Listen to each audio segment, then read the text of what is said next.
Wake up, gamers, because you're listening to the Big Think Dimension with Dan and Bob Video Games.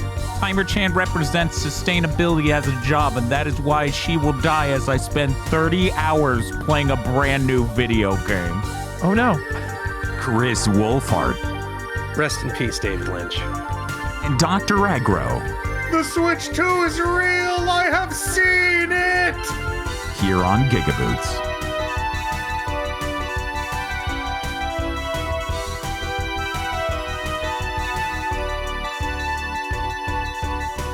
Can't believe China murdered my sustainable income, I say as I don't get a job.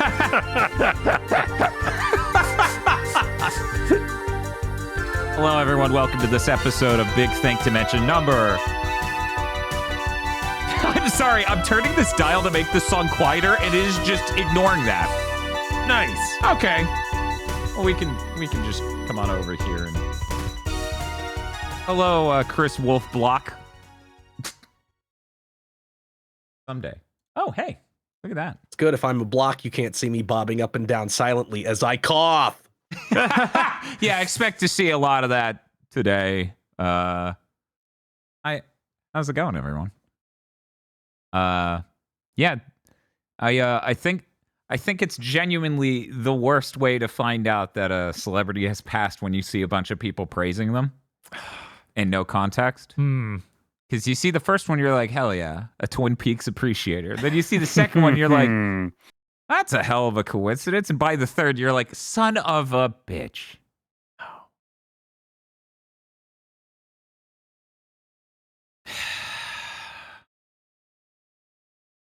My landlord's not going to like it, but we're going to have to get a red curtain, and I'm going to have to drill it into the wall. Shouldn't you buy a curtain hanger of some sort? No. You know how much a curtain rod costs? No, let's drill it straight into the wall. Everyone's complimenting your jacket, Bob. Thank you. It was a good thing you made the decision right before the stream to put that on. No one would take your Switch 2 coverage seriously if you didn't have a professional jacket on while we talk about the Switch 2. What was it? IGN, you said, had the article that's like 30 things you didn't know or we found out about the Switch 2. And I'm like... Yeah, 30 things in that 2.5 minute trailer. You found mean, 30. You mean like 30 pixels? 2 minutes and 22 seconds because it's the Switch 2. Oh my God. For anyone who didn't notice. I did not. I was like, this seems like it's a little drawn out. And then at the end, I realized what the time length was. And I was like, you sons of bitches. Oh, you sons of bitches. Hey, what's up? Do you like video games? Me neither. You want to talk about movies? They got the Dynasty Warriors movie. That's cool. Is it? I mean, it's cool that I have another hole to fall into.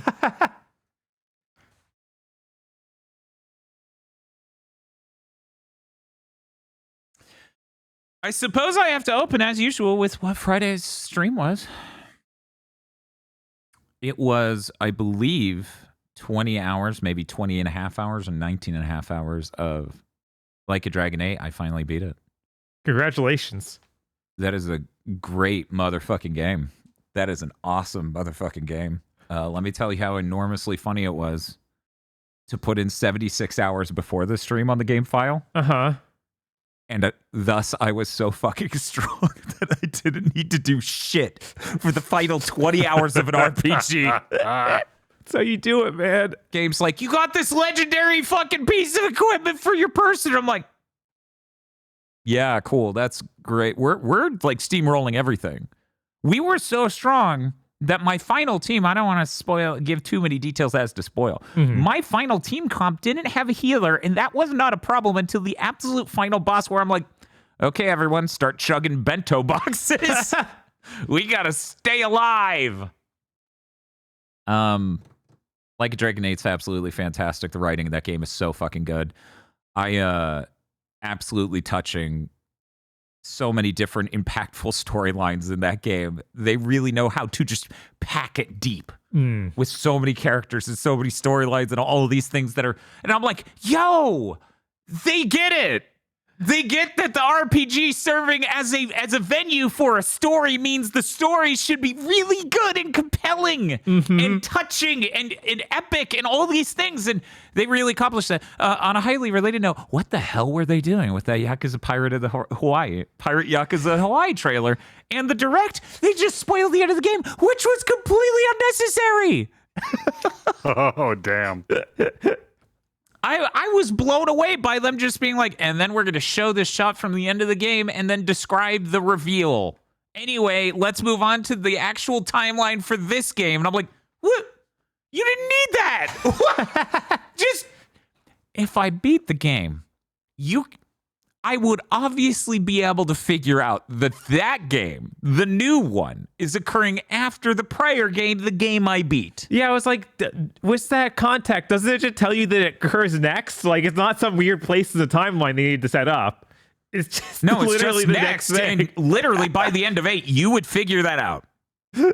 Once they introduce what it is, you would figure that out absolutely. There's no mystery here. You would just go, well, obviously it's after.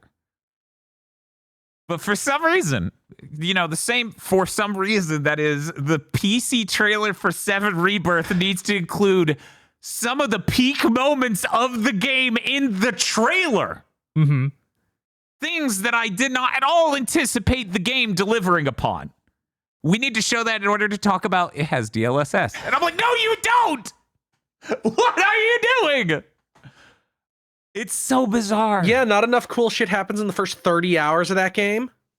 No, apparently not. None of that's cool. I hate chocobos. You couldn't show, like, if you really have to show something to make people's dick pop, you couldn't show the gold saucer. No.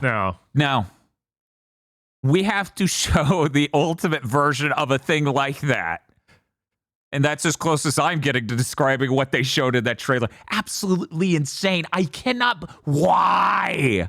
Why did you do that? Anyway, so I don't know what's up with that trend. Mm-hmm. I don't know.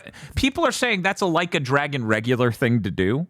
And that's also a Square Enix regular thing to do. It is. Like, that makes sense, because I remember when Trailers 4.8 came out, a lot of people are like, whoa, don't watch this if you haven't played 7. It literally just tells you the end of the game for no reason. That makes sense to that some makes more extent. Sense. Because there's a lot of 8 that's built directly on the conclusion of 7. Mm-hmm. Yeah. However, that is completely not the case for Pirate Yakuza in Hawaii. And also, the PC version of 7 Remake, it doesn't... Well, obviously, you need the context of what damn near the end of this game is. Uh-huh. No, I don't. I'm looking forward to playing it for the first time. What are you doing? I don't get it. It's dumb. I don't get it. Not a clue. It's so weird. It's such a weird trend. Anyways, yeah, I really love Like a Dragon 8. If anyone watching that stream thinks how I'm out loud reacting to stuff is subdued, so I'm not enjoying it, you have no idea. I'm just taking the game with utmost seriousness, so nonstop because of what it's writing. That was exceptional. The only shortcoming is I played 7 Rebirth with the PS5 Pro right before it. So, anyways, I got a little bit of use out of some things on my desk during the final stream of Like a Dragon 8. That's really it. I don't have any other. Man, why does that game need TAA?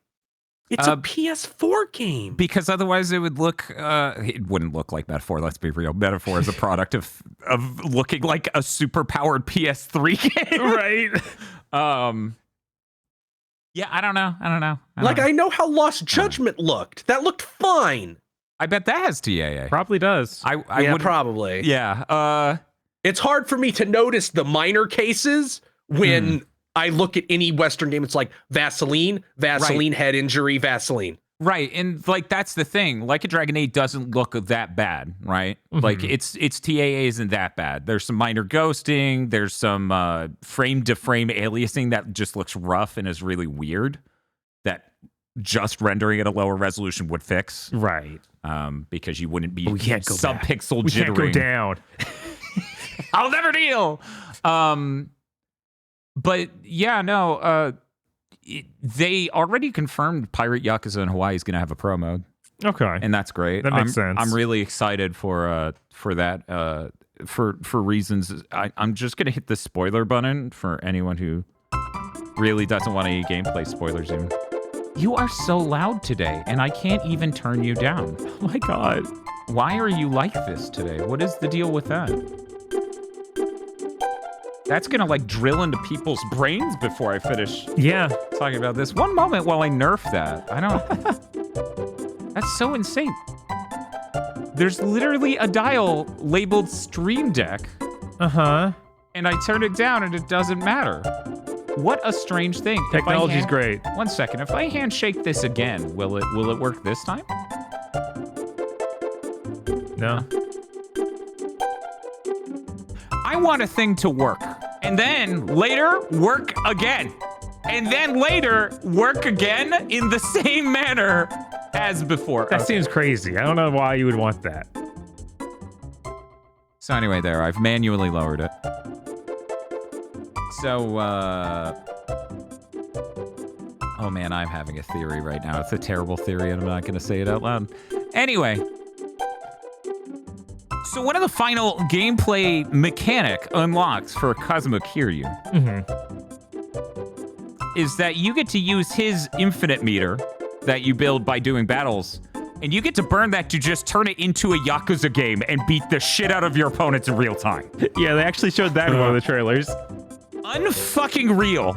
Absolutely delightful. And I'm like, you know what? Maybe I want this. Maybe I'll play that new one, because it's literally that. It's literally like the old ones, a beat 'em up. I'm just like, shit, they got me. They got my ass. Oh, man. Absolutely crazy moment when that happens. Really fun, really awesome. His damage output goes insane because using the Dondoko laser, you're getting like 1,000, 1,200 damage, somewhere in that range, 1,300. Kiryu just wailing on people's 3,300. Yeah, there's a reason they had to give him cancer so he couldn't just resolve the fucking plot. Right? Oh, man. Anyways, I'm going to turn off the spoilers thing. Reminder, Kazuma Kiryu has defeated two 1,200-pound tigers at the same time before. Dope. Yeah, that was in 2. That was in 2. And it's really funny because the guy who sicked him on literally shits his pants after he sees that. He's like, what the fuck? Yeah, Like a Dragon 8's absolutely delightful. That was such a great game. For anyone who asks, because they've been asking, the answer has been consistent the whole time. Do not expect me to go back and play the older Yakuza games. I don't, like, we're pressed for time. I don't have 800 spare hours. Yeah, it's a lot to catch up on. Yeah, it is. Did you know there's a lot of Yakuza? It's okay. The important thing is I'm focusing on the here and now and the going forward. Which is why it is an emotionally complex thing for me to figure out when I'm playing Pirate Yakuza in Hawaii, because I paid $70 for Like a Dragon 8. And then didn't play it until 2.5 months later, when I could have easily bought it in that span of time for $30. Yeah, no, Sega, you just can't.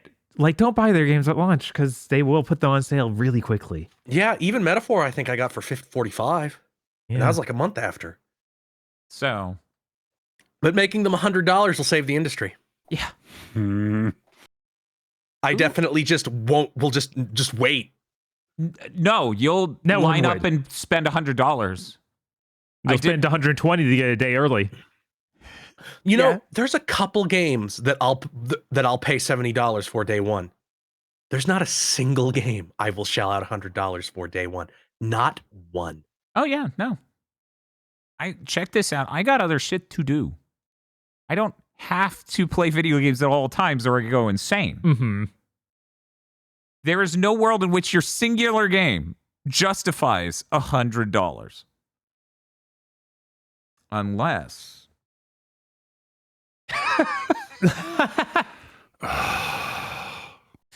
So, I'm sorry. But that's not the game. You bought the plush. That was $100 plush. Yeah, it came with a free game, though. I know, right? That was weird.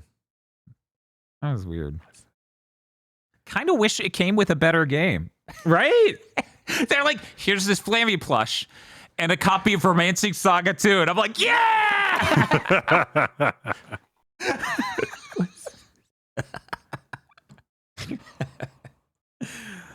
They'll make a good Mana game next time. Sure. They'll make a good Mana game next time. Sure. The director They'll make joined a Mana Square game next Enix, so maybe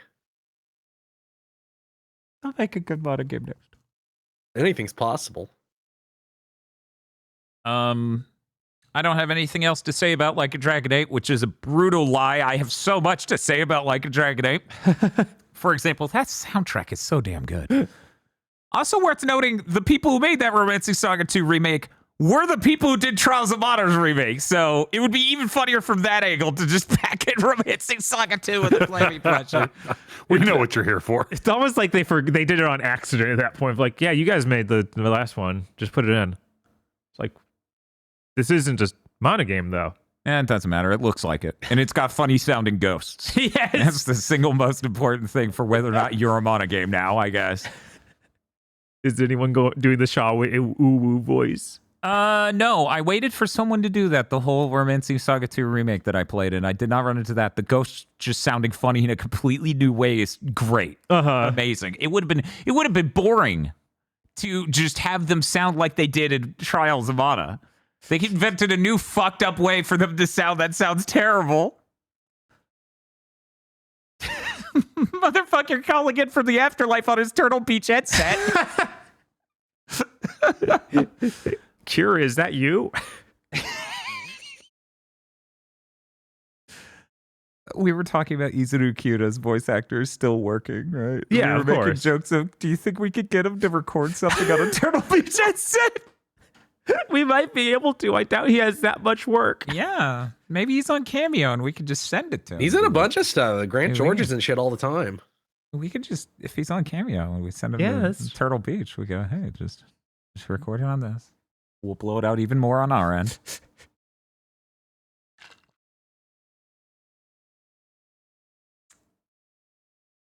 So I'm going to move on because I could sit here praising Like a Dragon 8 all day. But yeah, that soundtrack is exceptionally good. I mean, that's the thing that got Seahorse to play The Last Seahorse from twitch.tv/The Last Seahorse to play Yakuza 7 and then 8 was hearing the soundtrack on 8, just going, oh my God, this music's exceptional. I'm like, yes, it is. Holy shit. Bob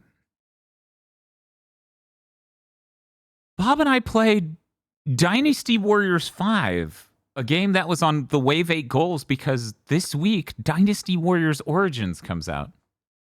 Are you all excited for tomorrow's Dynasty Warriors Origins stream? Testing the limits of can we play it until the game is beaten and kill Timer Chan? Yeah. If Timer Chan survives that, she's immortal. There's no getting rid of her. 100%. At that point, you must not pursue Timer Chan. Timer Chan But she has to riding make a it to red there horse first. with this fucking intimidating armor. Holy shit.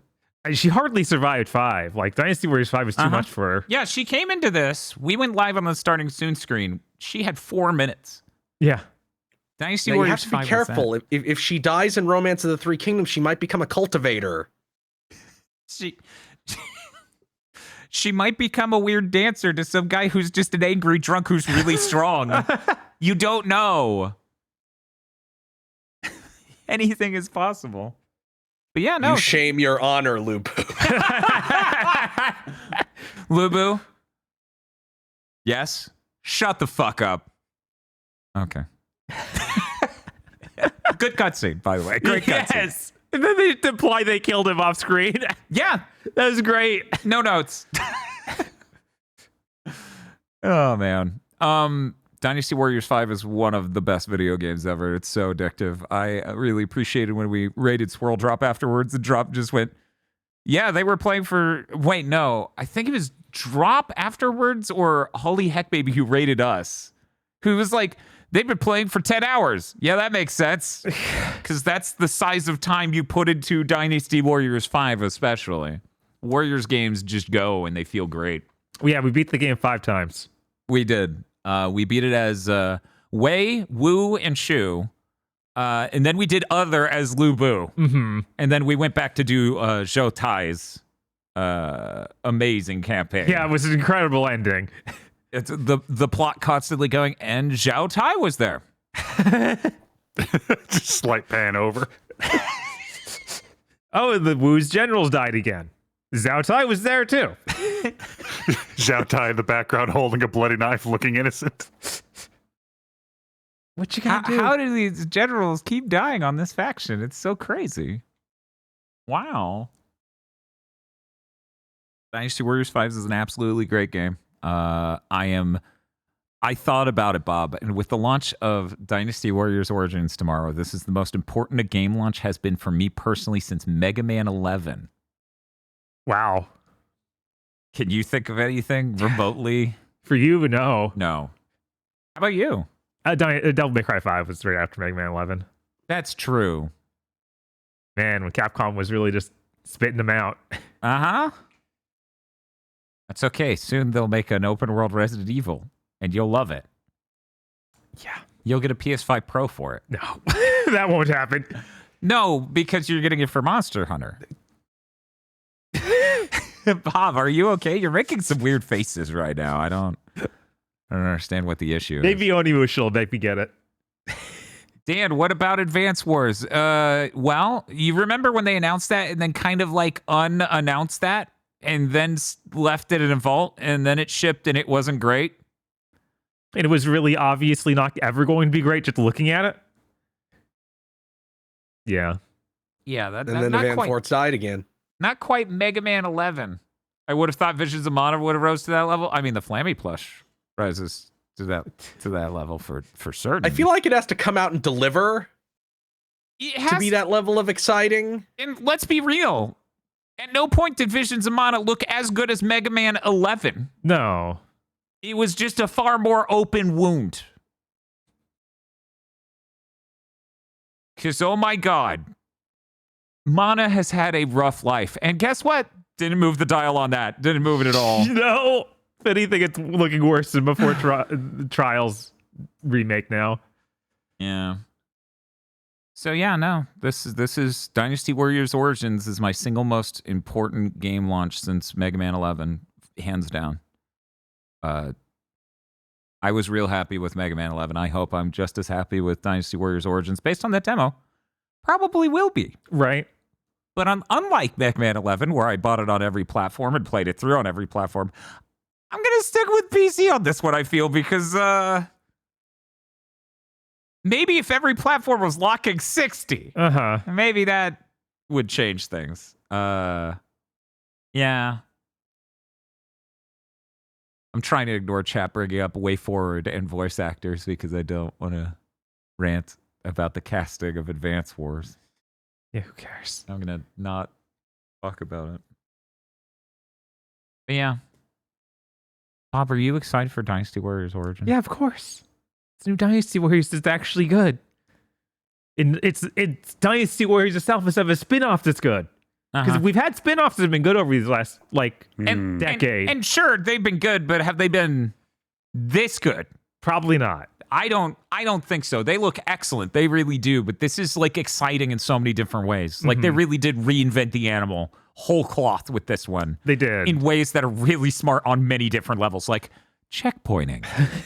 What a concept. You spent 45 minutes playing a level and then you died to some stupid bullshit because you didn't die. A general died because he ran straight towards Lu Bu on the other side of the battlefield. And you can now checkpoint, roll it back like 10 minutes. Right. However much you want. Okay, let's not solve the real problem. We got to play babysitter. One moment. But those spinoffs are really good. And it has been frustrating me for years how much better the spinoffs were than the mainline games. Yeah, no, because Dynasty Warriors 9 came out and was just the worst. Like, the worst Warriors game they've ever made. And that was their mainline one. And then they waited something like 4 years, something like that. And then they were like, Empires. And we're like, oh, cool. You're going to, like, take the stuff you made for 9 and do something great with it, right? And they're like, no. You fool.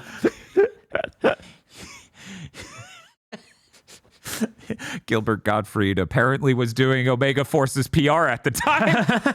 You fool! Yeah, man. I feel bad for people who don't get it. Because I feel like when you play, like a lot of the journalists, when they played Origins, they got it. Uh-huh. It finally clicked. And the thing I've been discussing with Bob is, do you think over them having enough important Nintendo, especially spin-offs of Warrior games, that every website stealth got a Warriors guy? It's possible. That might be why this one reviewed well. Entirely possible. They no longer just give them to Alex Navarro. No. Sadly, Alex Navarro passed on to the afterlife that is podcasting. And no one's forcing him to play Warriors game. Who knows, though? Maybe he'll play Warriors Origins. That would be really funny. That would be really, really funny. I'll listen to Nextlander for a few weeks and see. Yeah, no, it's reviewing really well, which is nuts. Like, if the Metacritic on a Dynasty Warriors game is over 80, it really means it's over 90. Because these games critically don't do well, basically, ever. Mm-hmm. I'm excited sometime later this year, who knows when, to check out Age of Calamity. Yeah. And see maybe if it runs good now. Maybe. Worth Maybe. checking out. But we're not at that segment yet. Hey, Bob. Hey, what's up? Did you want to say the thing about Dynasty Warriors 5, the absolute GOAT that it is, before we move on? Did you know that hitting square, triangle a lot can in fact be very rewarding? Ooh. Yes, I did. Did you know, however, little known fact, did you know that hitting square, triangle can also be very rewarding? Maybe encourage you to stream for 10 hours or more. It almost killed Timer Shake. Yeah.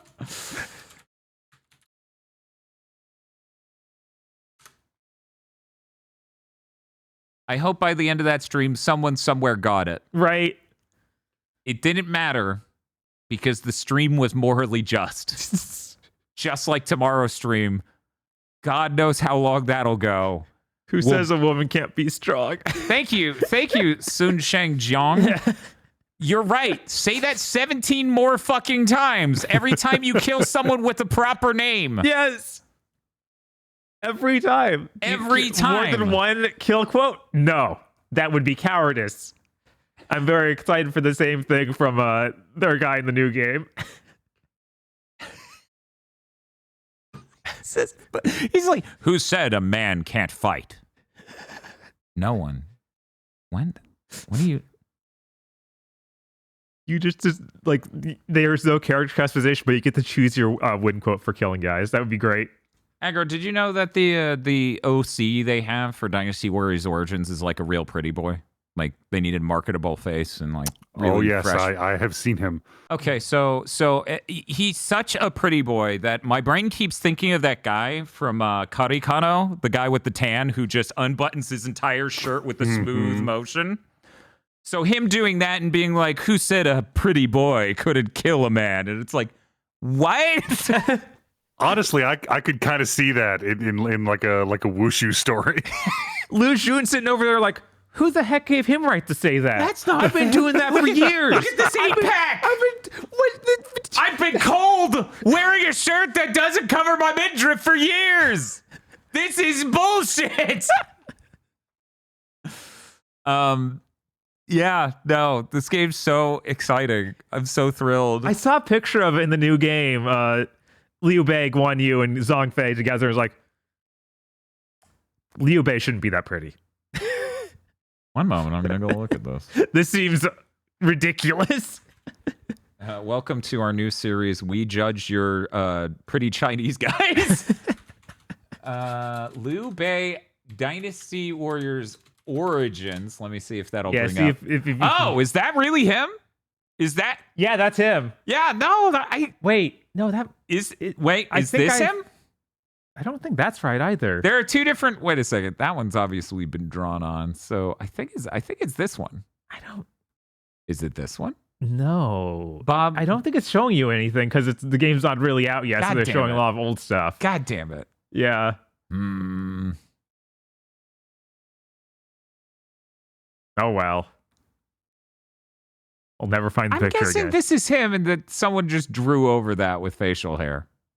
I think this is him. That might be him without the so face. that's the problem is the only actual shot that hasn't been stupidly edited for no reason is 160 or 140 by 138. It's real easy to make out. Thank you, internet.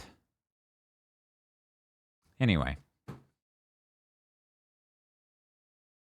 Google's getting better all the time. do not pursue Lubu says there's an aging system. Most characters start young and get older over time. They started it in 9.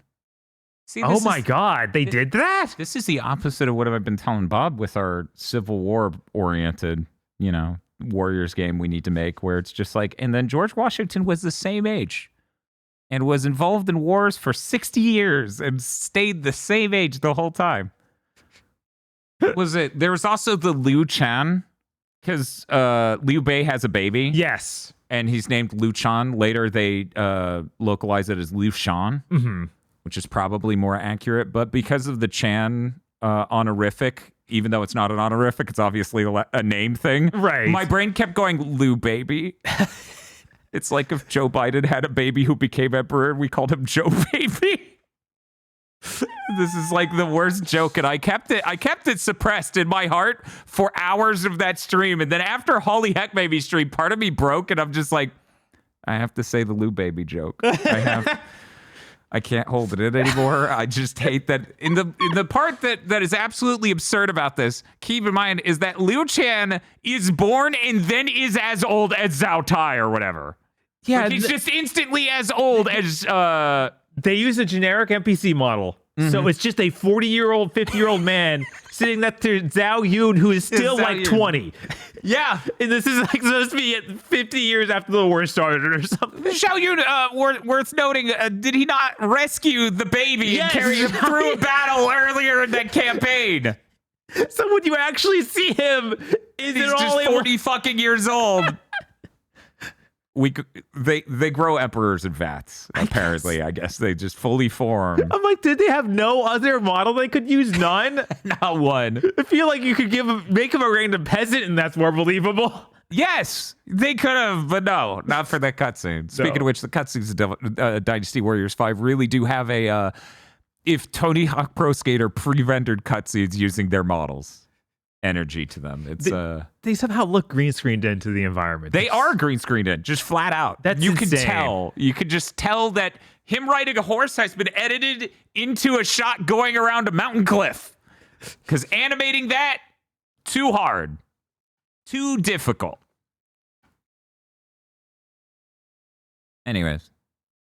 I think we're good on Dynasty. Yeah, that's probably enough. Did you I started playing Metaphor. Metaphor's really great. Gets you real high. Bob, have you been playing anything else? I haven't played stuff. How much Metaphor did you play? Not enough. Okay. I'll tell you that much. That's all I'm going to say. That's sad. Just play more. I know that. Why haven't he done it? Yeah, I It's a mystery. wasn't doing anything important. No. What have you been playing? I tried out Prince of Persia: The Lost Crown. That game's pretty cool. I'm having fun with it. It does have frame rate stutters though, which is really rough. Because this is the game where they like did everything to get like an unlock frame rate. Yeah, I was like, And like have a whole bunch of platforming in combat that's supposed to be really tight. And there are frame rate stutters, which can just get you killed. that's really bizarre because your TV has VRR. Mm-hmm. But yeah, it seems like related to loading in environments or something. Because it's literally when I'm crossing certain lines and areas and zones, it's just like, oh, there's a stutter here every time. Which is really frustrating because I think the game's really cool otherwise. It felt like really smoothly paced and stuff, and then I think 5 hours in or so, it was like new objective: find 2 new time powers. And it's just like, yeah, the map is unlocked completely now. Just go look.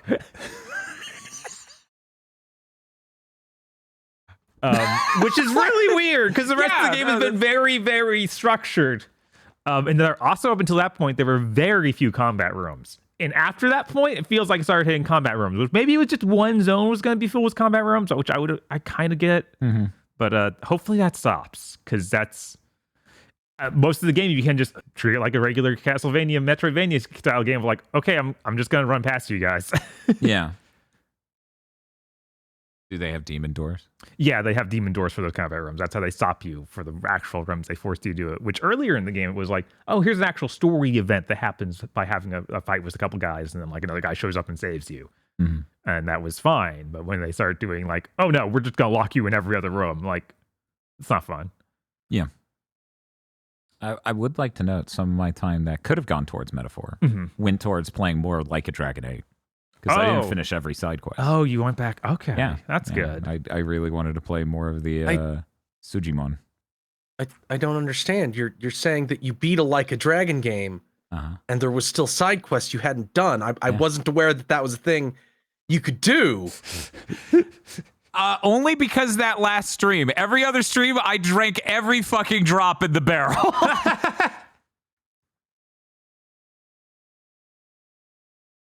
But Sujimon. It's important. You know, if I went back to something like that later, I would not do it for Sujimon. I would be like, there's a lot of things to do. Okay.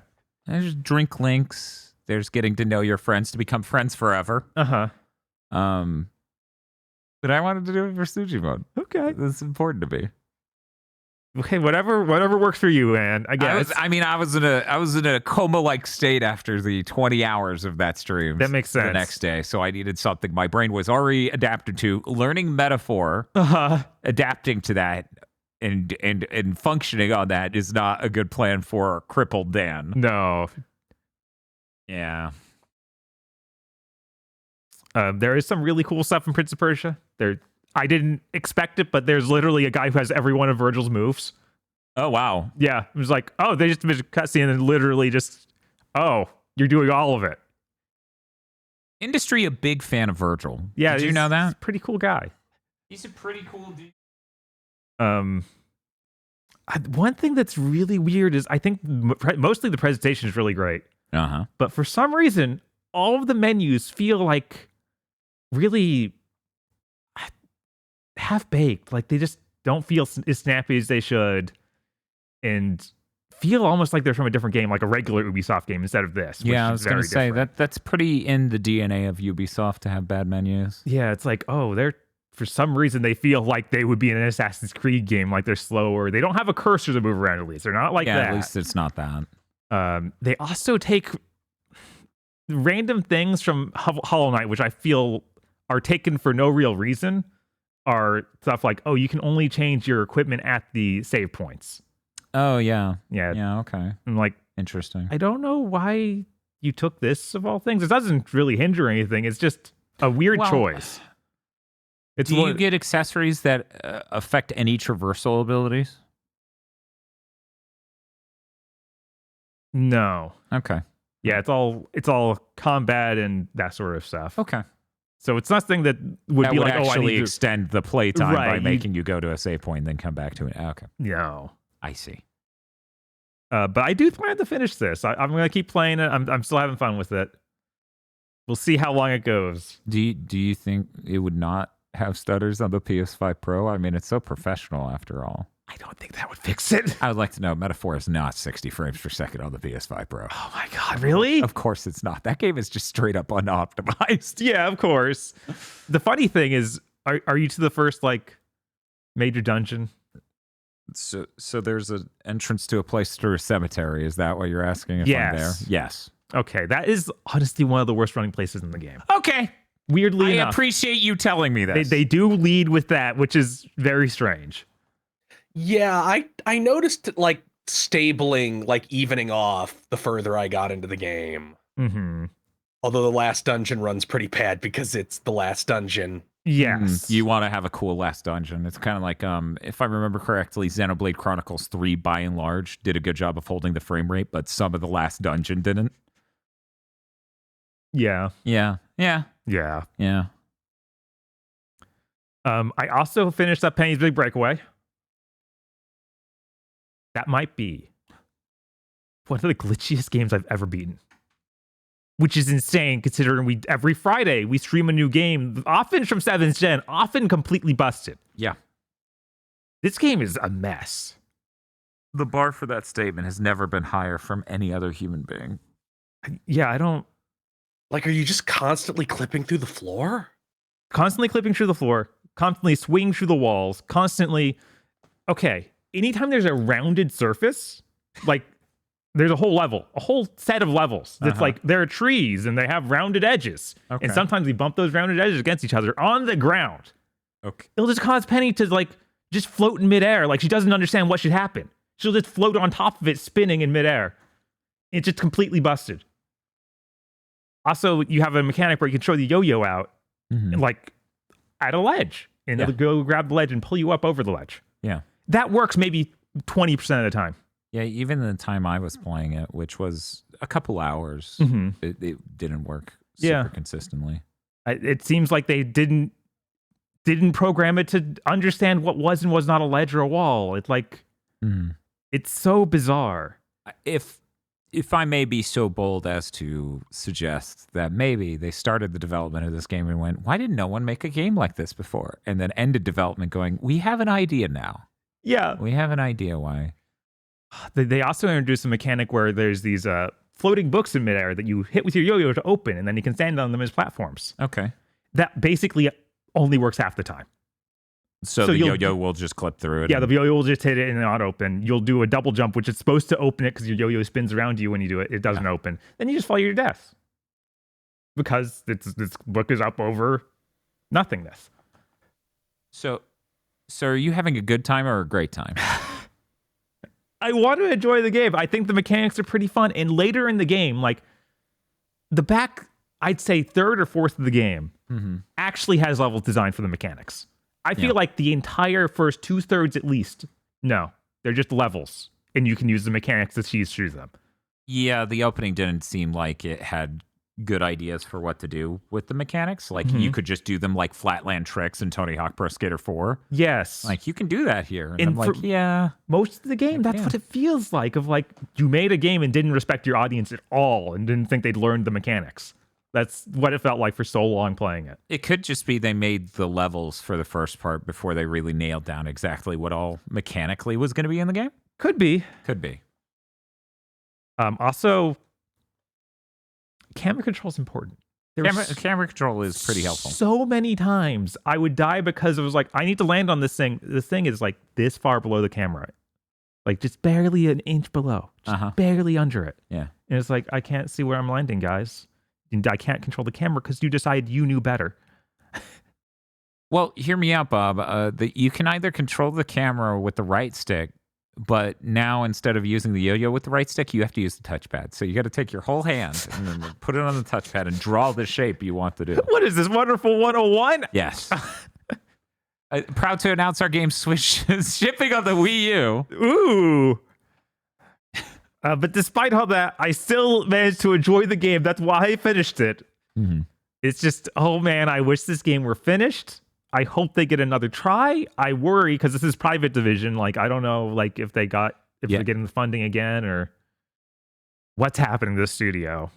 Yeah, isn't Private Division getting bought up by former Annapurna people in that weird shuffle we were talking about last week? Yeah.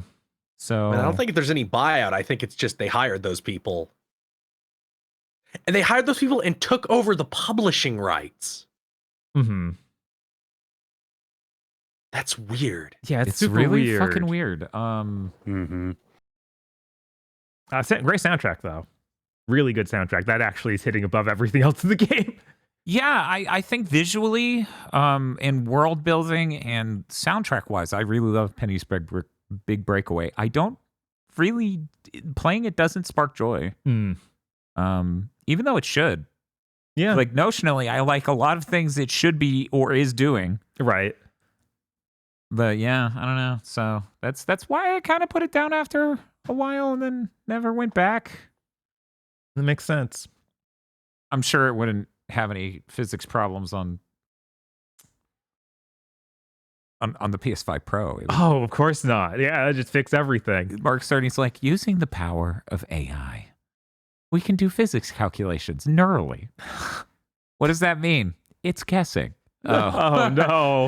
that might be worse, actually, sir. They actually instead of dropping frames when it has slowdown. Mhm. It literally slows down. Yeah. So Like Dynasty Warriors 5. yeah, so there was one level where it went to like half frame rate for a while. And I was like, what is happening? This is insane. Mhm.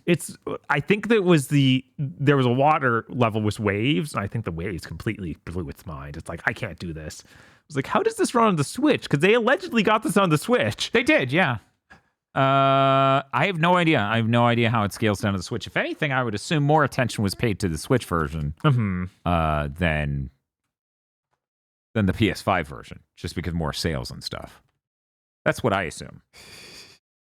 You know, Penny's Big Breakaway seems more geared at a It does. It was even announced notionally at the Switch. Switch event. So I would imagine they put a lot of effort into optimizing that version. I would assume. You know, her yo-yo could be a scrimblow. Is the yo-yo sentient? Yeah. I don't like that. Yeah, you shouldn't. Am I supposed to like that? It's more like dog, a level of intelligence, seemingly, though. That's still a scrimblow, I think. I think that still qualifies. Oh, somebody got us a high quality image of Liu Bei. There we go. Origins. Oh my god. This is great. We're gonna have a pretty boy off here. The Three Kingdoms era. Here, we'll just put him behind me. How about that? We'll just put him there.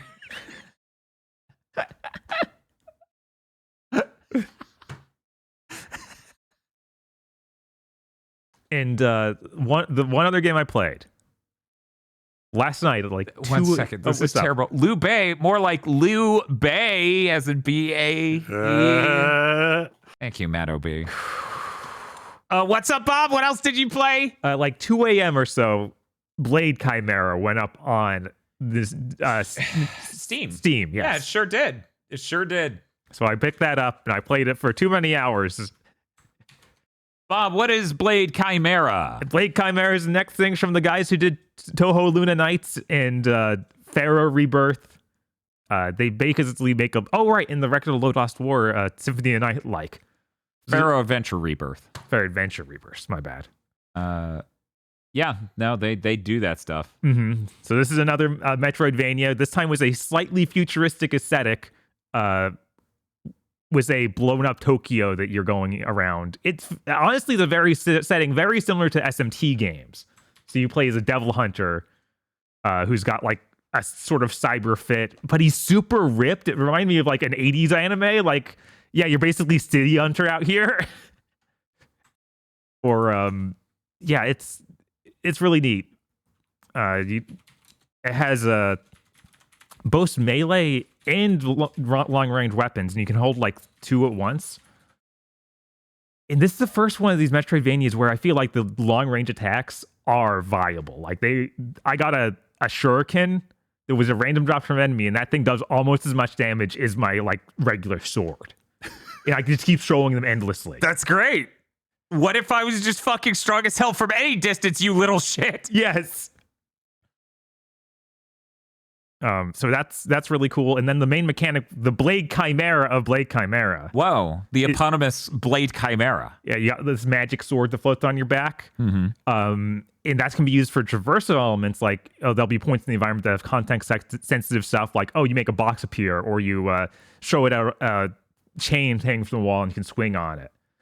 And then you can also just shove it into any wall in the game and stand on it as a platform.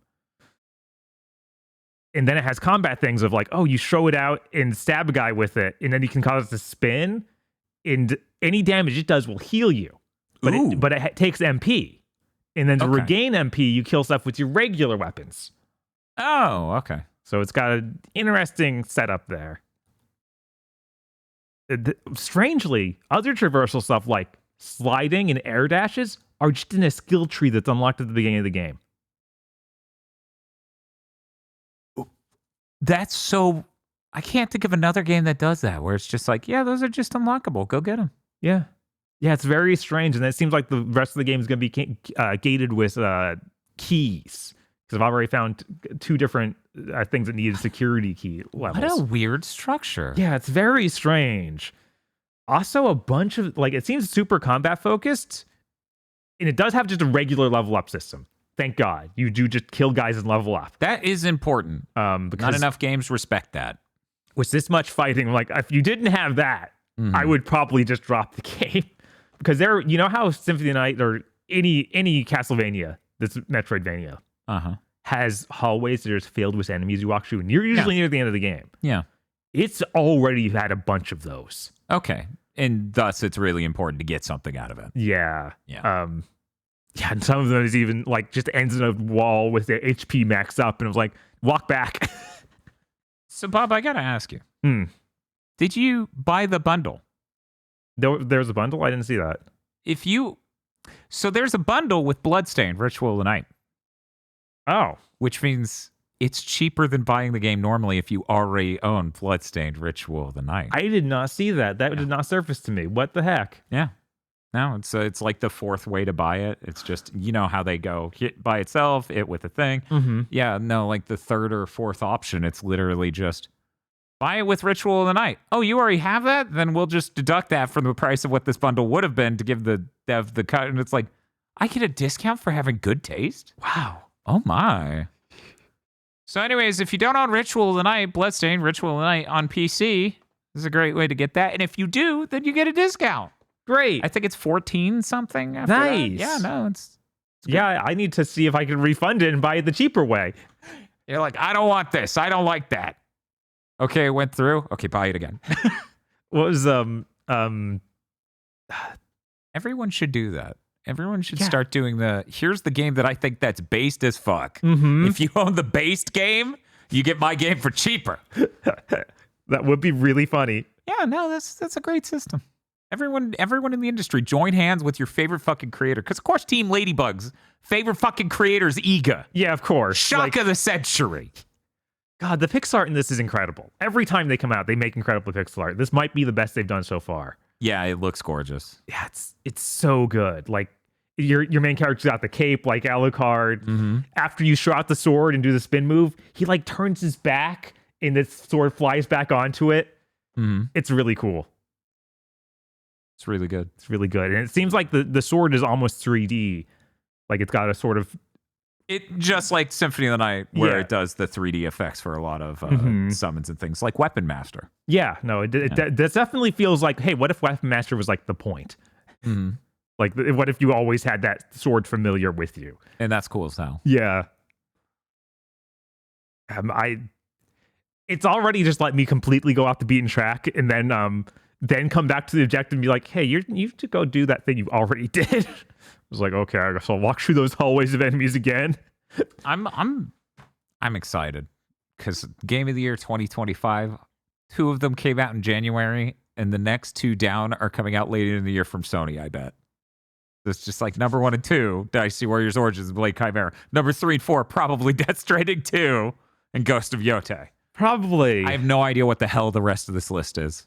Pirate Yakuza in Hawaii is probably in the top 5. I mean, Phantom Braid is probably going to be on there for me. Probably. I don't see that not delivering. We'll see. Yeah, no, Blade Chimera is great. Go play it. Go buy it. It's apparently only $14 if you already bought the other good game, which you should have. You should have bought. You should have bought Bloodstained Ritual of the Night. You really should have. I gave that game a 10, which was maybe contentious, but I regret nothing.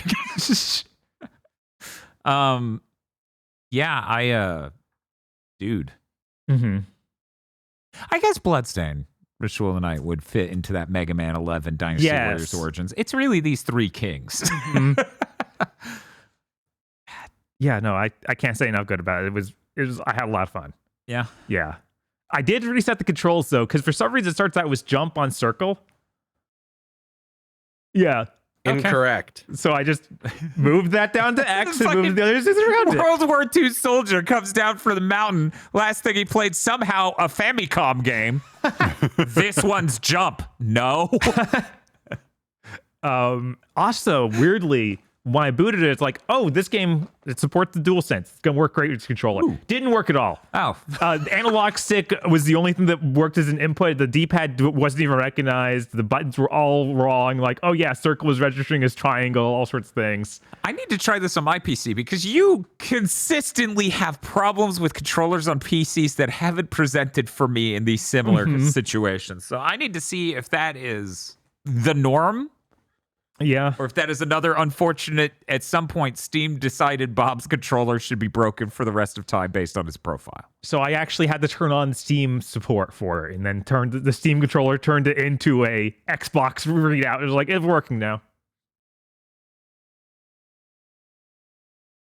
That was fun. Yeah. Yeah. Yeah. And that is pretty much everything I played. Oh, wow. Yeah, no, I didn't play that much. I'm also trying to learn Blender and stuff, and that takes a lot of time. Yeah, it's a big horse. Yeah, it's a big horse. Selgor's really, really big. Really big deal, that guy. You rigged him up so that way he can walk, right? We're gonna have him bipedal walk, right? He's just gonna stand up and then just start walking, and that'll Let be me his walk re-rig cycle. him with the human rig. Yes, Jesus. absolutely. I also did I VR chat pilled someone, so I spent a little bit of time in VR chat. Okay. But really, we spent 10 hours on a day doing Dynasty Warriors 5, and then I was in a coma because of the giant fucking stream of Like a Dragon 8. Mm-hmm. So I did not put nearly enough time into Metaphor. I wanted to put more. So annoying. So annoying. I also wish I got to put more time into Batman. I put none. No time into Batman since last week. Sucks. Yeah. Good thing we won't do another giant Dynasty Warriors stream, right, Bob? That's right, Dan. What's that? My pre-order came in. Oh, no.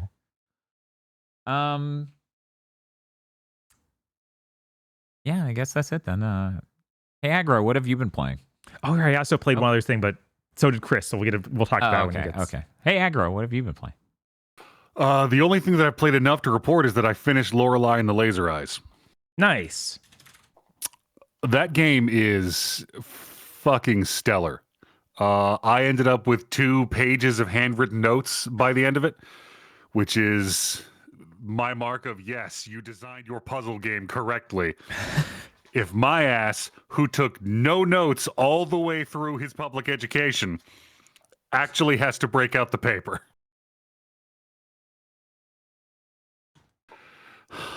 I've got little niggles here and there with it, like the last section of the game. I got really frustrated immediately because I'm gonna say I missed the signposting of how you were supposed to do that section, and then got immediately angry that it wasn't telling me what to do. Sometimes these things happen. It was also like it's really hard to talk about things that happened later in this game because of how much of the beautiful experience of the game is watching it unfold in front of you. Yes. But the story of this game was going in it was bringing up a couple of different things, going in a couple different directions, and the ending veered into the boring one and not the interesting one. So that was kind of sad. Oh. Yeah, it happens too much. Yeah, it turns out puzzle game stories are often not the best.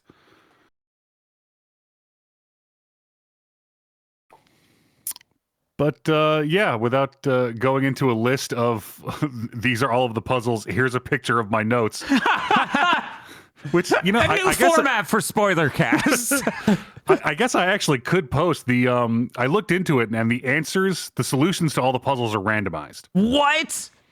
Yeah. Oh so my every time you God. play it, like everything in a discrete puzzle is swapped around, so it's never going to be the same list of answers. You just have to know how the puzzle is solved, which is the best way to do a puzzle. Because as soon as I know how the puzzle is solved, but I still have to do grunt work, my brain immediately turns off and I hate your game. Yep. It's unfortunate. Which is why every time I'm playing a puzzle game that's really interesting and cool, and in the middle of it, it's like, you have to solve this 3x3 slider to advance. I want to stab someone.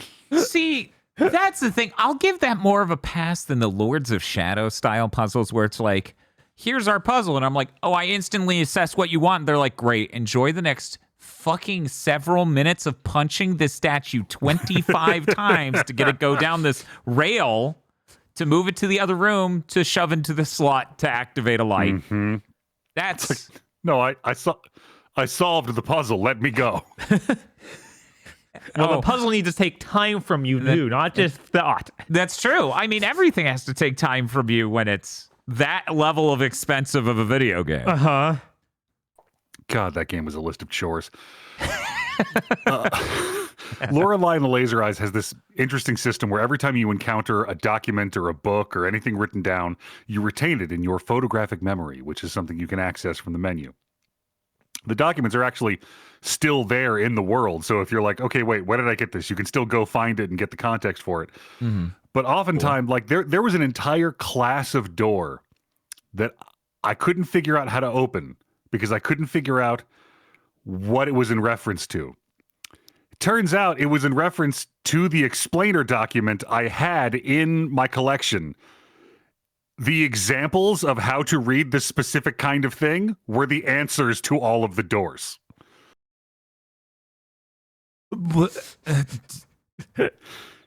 It's so good. One of the last sections of the game is a maze that you've encountered 2 or 3 times in the game before, except now all of the entrances and exits to the sections are guarded by people who are giving you quizzes about stuff that is in your memory, and if you get it wrong, they shoot you, and you go back to your last save. This is a puzzle game that is not fucking around. It's puzzles, mazes, quizzes, memories. It's real good. Go play Lorelei and the Laser Eyes if you feel equal to that kind of thing. And that sounds really great. Damn it. Well, I guess we're gonna have to push back our top 10 part of Game of the Year until April 2nd. Ooh. Nothing else is happening that day, right? I don't think so. It seems safe. Nintendo. Fuck Nintendo. April Fool's Day? No. We'd look like a joke the next day. Why? We gotta get out of this fiscal year. We'll talk about it later. Yeah. We'll talk about it later. Other than that, I played just a little bit of Romancing Saga 2. Yeah? Just enough to find out that my demo save data did not transfer. Oh, no. I'm starting to think it's me now. The moment that happens to me, it's like, I'm not playing this game. Back to the store it goes. I was surprised. My Blake Chimera's demo save transferred to something I didn't expect at all. Yeah. I played that back in summer. There was no indication that would be transferring. Chat, that save for Romancing Saga 2 is supposed to transfer, right? Yeah. It's supposed to. All right. It actually, like, I booted it up and it's like, oh, here's your save data from the demo, and it like did a thing, and then I couldn't find it. The soothing balm of this process was, I was like, man, it's been a while since I played that demo. Yeah. And there's a lot of systems in that game. So Yeah. I'm going to just start a new file and go through the tutorial section. And then I did that, and then I went back to the main menu, and it's like, nah, I don't know what to tell you, bro. This is the only save file you have. Quick question, since you've all played Metaphor. Am I still in the demo for Metaphor? Because I'm certain I am. Yes. Okay. I was certain Wow, of where does that. the demo go to? Well, It goes. after that. Yeah, I was like, I'm pretty sure it ends in the middle of that dungeon. Okay, that would make sense. Oh. It'd be insane if they gave you the whole thing. Yeah, I think that it gives you. It cuts it off on a certain day, so it's basically impossible to do everything. I see. Yeah, I think it gives you 10 days after that section starts. Yeah.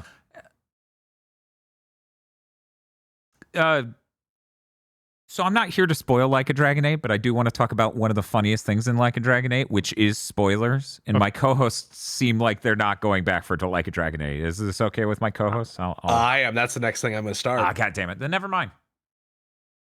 Chris and I will talk about how funny that thing was when he hits it.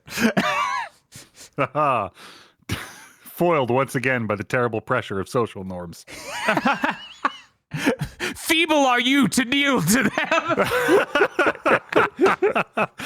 I, a morally evolved being, would simply be an asshole because I wanted to be. I am very intelligent. Wow. Wow. Do you have any thoughts on Facebook's new policies? Yes, but more importantly, I have somehow extrapolated that thing I just said into several economic theories I'd like to share with you. Oh, okay, great. This is a great way to spend my time. Did you have any thoughts on Romantic Saga 2 Remake?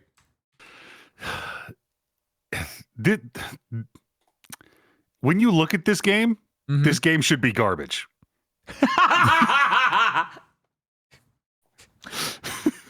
This is this video game is basically Initial D.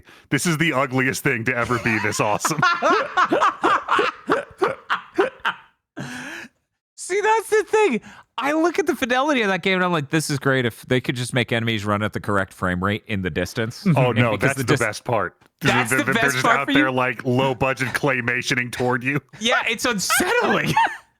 Because it's not in the distance. No, it's realistically, it's 20 feet. There has got to be some German word for the experience of seeing a high fidelity 3D model going, yep, that was designed on the SNES. I thought you were going to say there has to be a German word for seeing a thing in 3D graphics or another medium and the way it moves makes it feel like claymation, which, yes, it feels like there should be a German word for that. Oh, hey, Dan, you have played, did you finish Romantic Saga 2? No, I got really far into it, and then the game's like, and what would make it a lot smoother is if you kneeled, and I said, no, I won't literally never kneel, and I don't have time to not kneel, so I guess I'm coming back to you after I do all the other games for Game of the Year. Dan, this is the structure of the game, Dan. This is the structure of the game. You're like, no.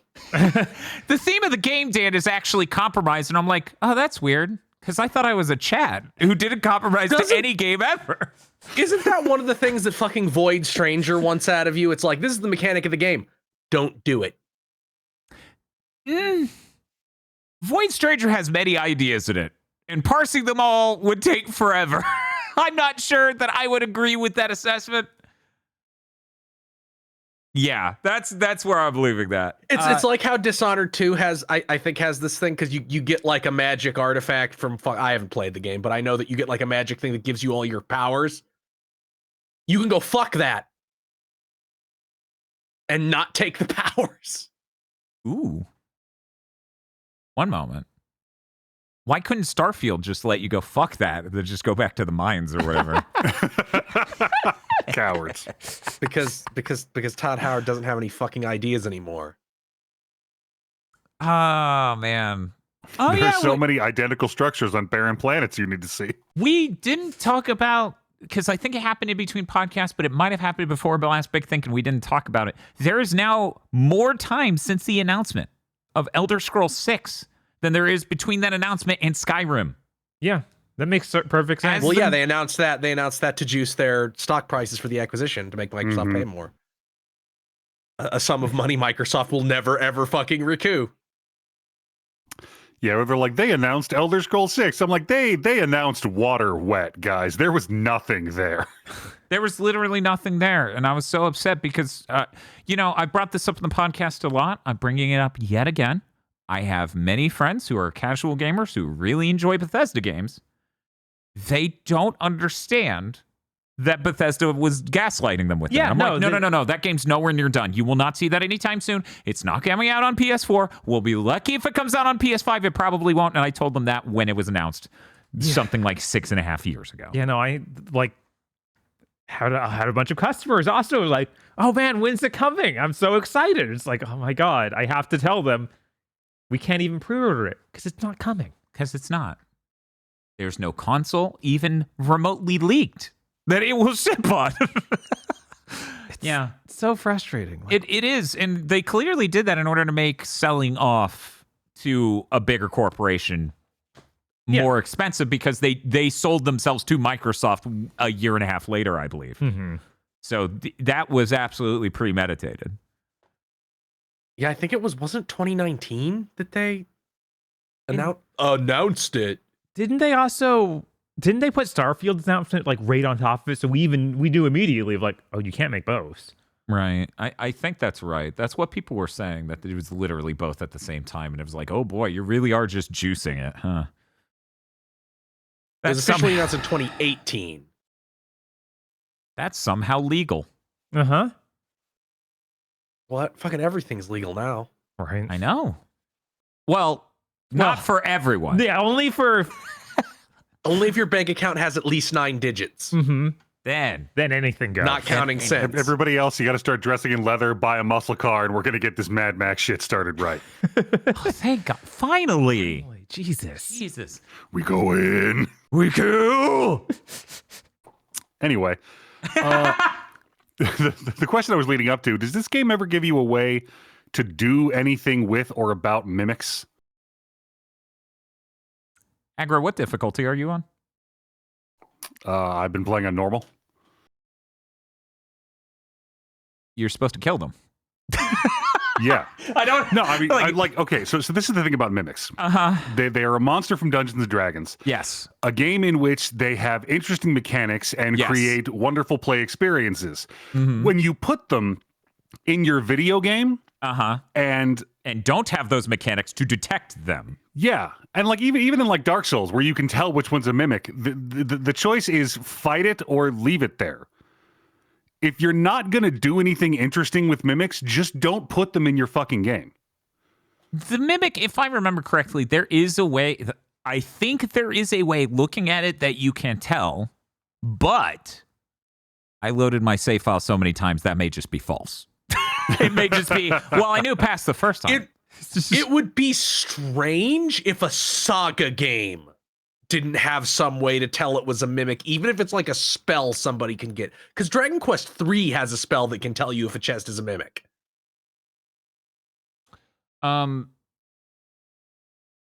The remaining notion then of the mimic is that they usually give you really good rewards for killing them, and it's a tough-ass battle. Yeah. And your team can be geared and set up in a way that just sort of disassembles them. So that's really all it has going on as far as I know. I don't think because there are many types of character classes in this game. I don't think there's any that would just be able to spot it.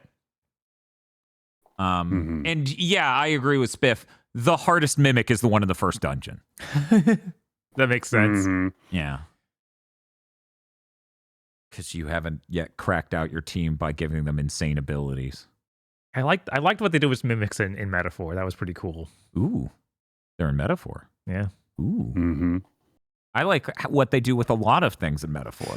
Metaphor is a very good game. It was nice to go from Like a Dragon 8 into Metaphor, where Metaphor is like, the game's called Metaphor.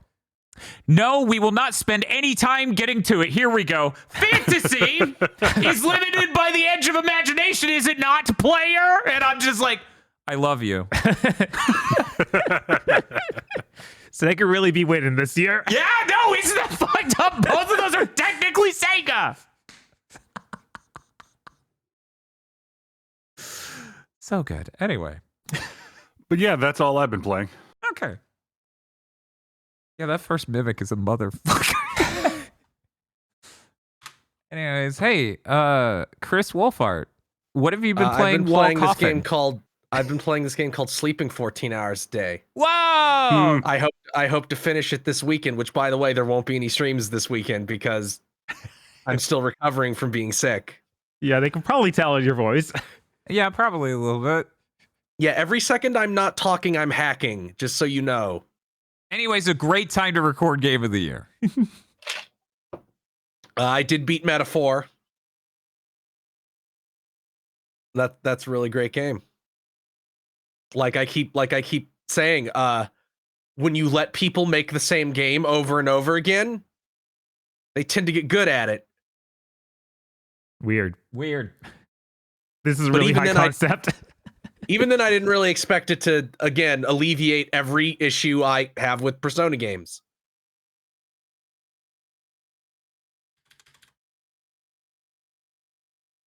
God, Luis is so... It helps a lot to have a villain. Yeah, that was a Yep. big problem with 5 especially. I think 4 did it a bit better with because that's Yeah, the whole 4 thing's had a a mystery. 5 has no mystery. It's just, there's that guy who's a dick. And it's like, I don't really care about him. It's like, this is gonna be rough then. would it help if we strain every part of credulity to make him responsible for everything? It's like, that'll make me hate you. And it's like, well, we did that. It's like, why does this random politician have connections with the principal of your school? Who the fuck is he? His name is Cosima Epstein. Why is he involved with like every single guy that causes you problems? These are like low-level crooks. Yeah, no, it is a real big stretch for that. But here you have a strong villain multiple strong villains. But fantastic game. I also played something that Bob played. The first Berserker Khazan demo. Yes. This isn't a Dark Souls like. This is a Stranger of Paradise like. Hyper-specific subgenre. Which is still technically a Dark Souls like, but yeah, it's absolutely just trying to be that. The Mallsoft of gameplay genres. Did you beat the demo, Bob? No, I didn't have time. I got it downloaded this morning after I woke up, and I put in the hour and a half and got to like the second zone. But yeah, I did not have time to beat it. Okay, well, the boss of that demo is Garland.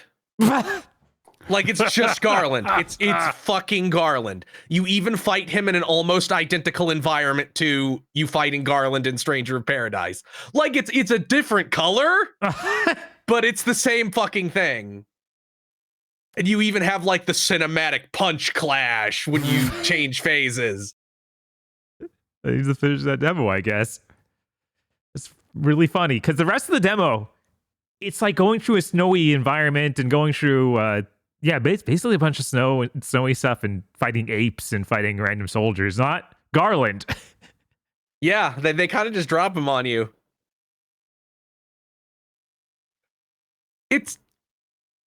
I'm stunned that it feels pretty good. Yeah, no, it actually does feel pretty nice. It looks pretty clean, except after you respawn, like the TA seems to go crazy for a second. Yeah, it also kind of runs bad sometimes after you respawn. Like, it takes it a second to catch up. Yeah. You can turn it to quality mode and then turn the frame rate cap off. So it feels like they were like, well, eventually there'll be a PS6. Right. Or a new PC. Or a new Xbox. Is this game even fucking on Xbox? I don't know if this is coming to Xbox. It might be. I thought it was. Okay, it's coming to Xbox. Has anyone mentioned yet that it is related to DFO? Isn't that right? Oh yeah, it is DNF, I believe. DNF. Yeah, Dungeon Fighter Online. So DFO, Dungeon Fighter Online. Okay. DNF is the name of the fighting game. Yeah, DNF the duel. Yeah, that's why it is abbreviated DNF for some reason. Dungeon Fighter Online. It is abbreviated DNF. I don't know why. Dungeon Fighter. Okay. All right. I have no idea. I assume he is a character you can pick in Dungeon Fighter Online. Maybe. I have no idea if any of the shit that he gets in this is something that he could do in Dungeon Fighter Online. It is going very much for the Team Ninja thing. It even seems to be doing the loot.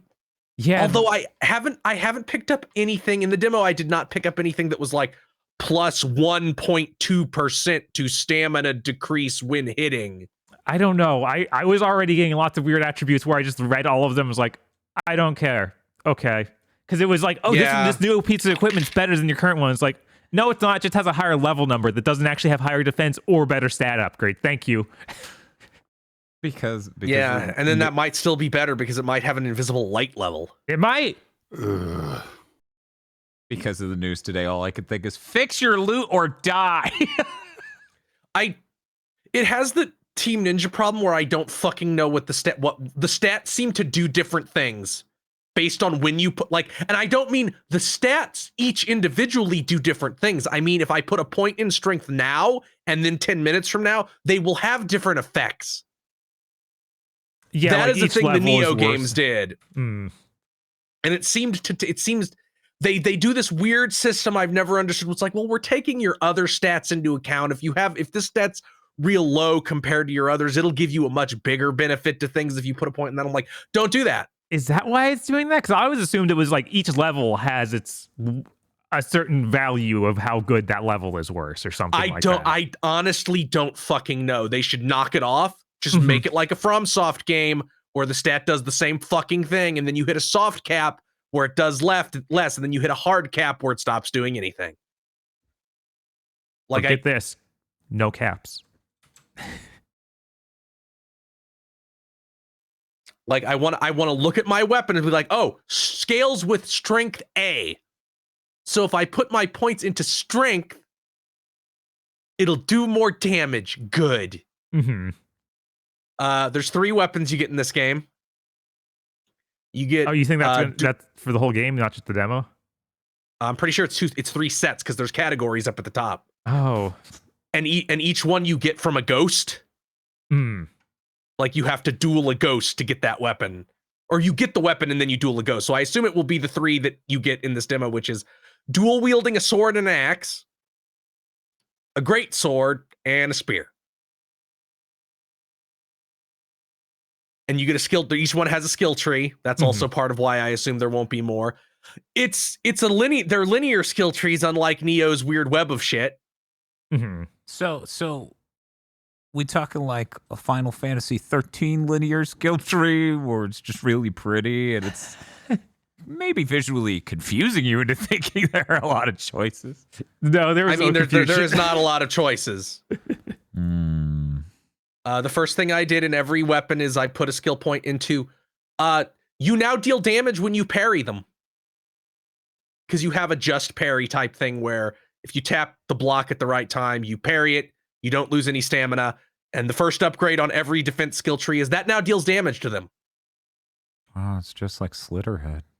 And the second upgrade is you can now follow it up. Hey, the second boss, Garland, he has moments where he staggers. You hit him and he's like, and steps back and cannot hit you while he's doing that.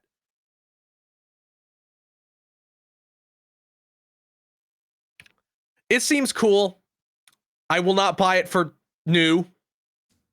I won't buy it for price. Yeah, I don't actually know. I assume this is a $70 game. It might only be $60, but I'm not paying $60 for this. No. Yeah. I bought Tales of Grace's F remastered for $35.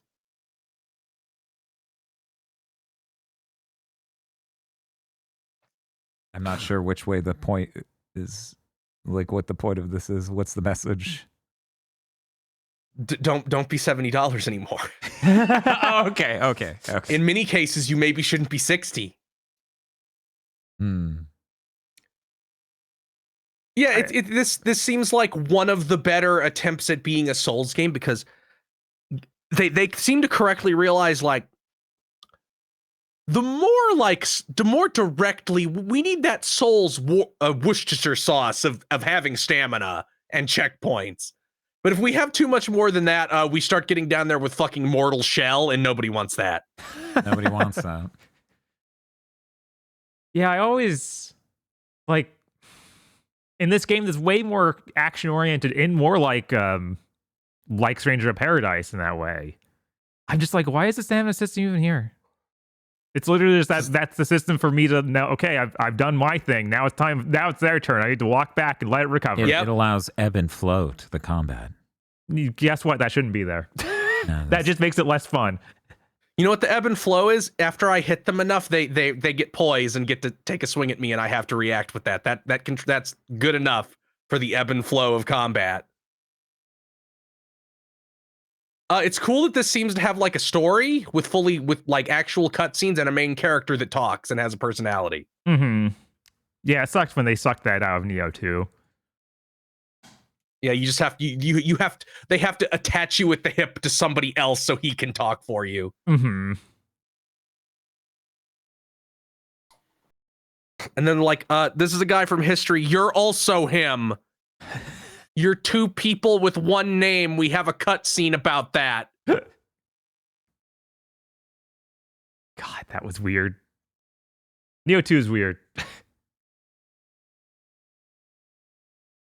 But yeah, it is weird how directly it is like the Team Ninja style one and not a regular Dark Souls game. It's very strange. Yeah, you get like the ability to throw javelins that take like an energy pip. And it's like Neo's guns, where if you just get somebody in the head with that from across the map, their head just comes off and flips through the air and they fall down. Mm-hmm. Yeah, they're dead.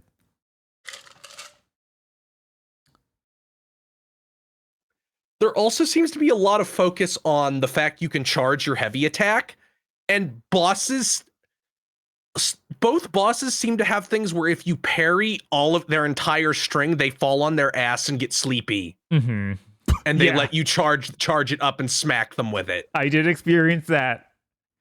And that's why whenever I like Soulstice Chimera, it's like, I need something where the heavy attack becomes even stronger, because I don't see a reason to use the light attack in this game. But yeah, it's cool. When it's $30, I'll probably pick it up and continue my demo save, which it lets you do. Oh, good. I wasn't sure if it transferred. That's kind of why I was hesitant to play that much more of it.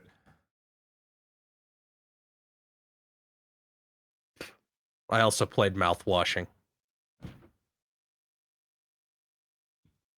It's a good thing somebody donated Timer Chan, because if she had died while I was talking about mouthwashing, she has to spend eternity with Jimmy.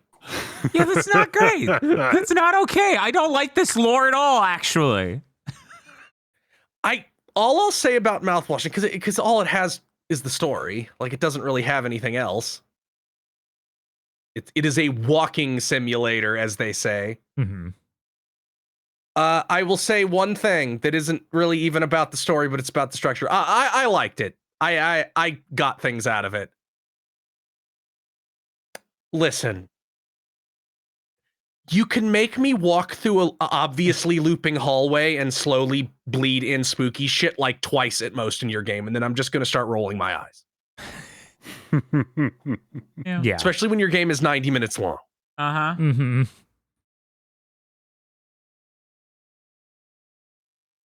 But yeah, that was an all right experience. It's really funny that if your game looks like a Dreamcast game, likeness rules just don't apply, so you can put Shelley Duvall in your game. Yes, no, it's so transparently Shelley Duvall. I'm like, damn, they're really wearing that on their fucking sleeve, which is, I mean, good. So if you're sitting there looking at your indie video game project, wondering, why this one? Why did this one blow up all over the internet? Have you considered putting Shelley Duvall into your game? You should probably do that. Right. You should probably Obviously. do that. Or it's a dating sim. You should definitely do that. We need PS1 Fidelity Kyle MacLachlan. Yes. And that's already been done like at least twice in video games, and nothing happened. At least twice. Man, hey, I gotta go watch that Fallout season just to see more Kyle MacLachlan. No, it's true. And friggin' Yeah, Dune. Yes, we do need to watch Dune. Yeah, I need to just watch every single thing David Lynch is responsible for now. Yeah, we're slowly making our way. Mm-hmm. You know, chat, I'm not sure that y'all picked up on it, but Bob and I stopped our binging all of Gundam shit 3 years ago because of factors. This is the year where we get back to this shit. And it's not a coincidence that this will go hand in hand with us not having to do Bleach anymore. Weird! Strange, isn't it? But you know, since Bleach made us strong, we can randomly, whenever we want, not coming in anytime you guys can fucking call it, just start a show called A Whole Season, and we just watch an entire season of something and talk about it. We can start with Lost Universe. This is aggro bait. We start with Lost Universe and we follow it up with Outlaw Star aggro. That's the deal. Are you good? Then, I mean, I'm going to be in prison because I killed one of y'all for making me watch Lost Universe. So and then we go right into fun. then we go right into the season's .hack. Oh! I'm sorry, aggro. This has to happen now. Yeah, but Lost Universe doesn't have to be a part of it. No, it definitely does. We need something to prop up .hack. The only reason I'm going to watch Lost Universe is so I can know how much of Star Ocean 2 it is. But then you also need to watch Star Ocean EX. No, I don't. No, I fucking do not. I don't know. That move. Star Ocean EX is way funnier through the lens of having beaten Star Ocean 2 now. Honestly. Yes, I it is. don't want to see a terrible looking show where all the males are incels and they think air slash is their canned animation for the end of episodes. It's unbelievably funny, though. It is. Bob, what was because during our Dynasty Warriors 5 stream, we pitched, there can't be that many. Our new podcast show about what were we going to do? Oh, it was any movie from the 90s that has the word ninja in the title. Yes! Jesus. There can't be that many. I also played Rat Shaker. I didn't beat it because it crashed, and then it was like replay 10 minutes of Rat Shaker. I'm like, nah, I'm good. No, that's. I already kind of have a repetitive stress injury from this. I'm not gonna redo the shaking. Yeah, no. I there's literally no way in hell I would have beaten if it crashed 10 minutes in on. What's your GPU? Just curious. Do you know? Because I think it's like a 9070 Ti, I think. No, none of those are numbers that are 2070. No, it's mine. Let me. I'll just look it up right now. Okay. The reason why I ask is because it is an Unreal Engine 5 game. I bet your ass ran out of VRAM and it crashed. People are asking if you have a 970 Ti. He's coughing, ladies and gentlemen. One moment. It's an RTX 2060. 2060. Okay, yeah. Okay. Yeah. I think my last one was like a 9070. Or a 970. A 970. Yeah. This is relevant because AMD's brand new GPU is a 9070. Whenever they announce the fucking price. Oh. Yeah, they didn't like their number being smaller than Nvidia, so they leapfrogged because this is what everyone does.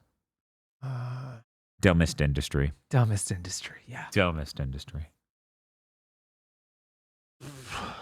Any other comments on Rat Shaker other than Unreal Engine 5 is a really fucking great engine? When shitpost games are crashing 10 minutes in because... No, not really. Aggro was right. If it was $2 more. No, it's true. Yeah, they knew exactly how to do that. Yeah. No, it's 100%. Yeah, if you give up an entire Abraham Lincoln, it's over. Well, is that all you played? Yes. Okay, as I've not shut the fuck up about basically this entire podcast, tomorrow Bob and I are playing Dynasty Warriors Origins, and that will be one of the most fun streams for us we've ever done. We hope it's fun for you as well. We hope you're really fucking into the romance of the Three Kingdoms. We hope you look forward to us dealing with Lubu, doing parries, and all sorts of crazy shit going on with this. Please be excited. Chris will be healing this weekend. Aggro, I know what happens every time I ask you what you're up to. Okay, listen. It's fine. I'm gonna be playing Romancing Saga 2. Okay. But I have to warn you, I did just hire the court mage, and this may take a left turn soon. Did you at least finish your watch through of Outlaw Star? Oh no, that's slowly in progress. You got to drip feed that, especially since I've discovered that show is amazing from the inside of a PSVR 2 headset. You know what else is amazing from the inside of a PSVR 2 headset? Check it into cartoon. No, the Bog Lord! Oh, fuck the Bog Lords! Oh, fuck.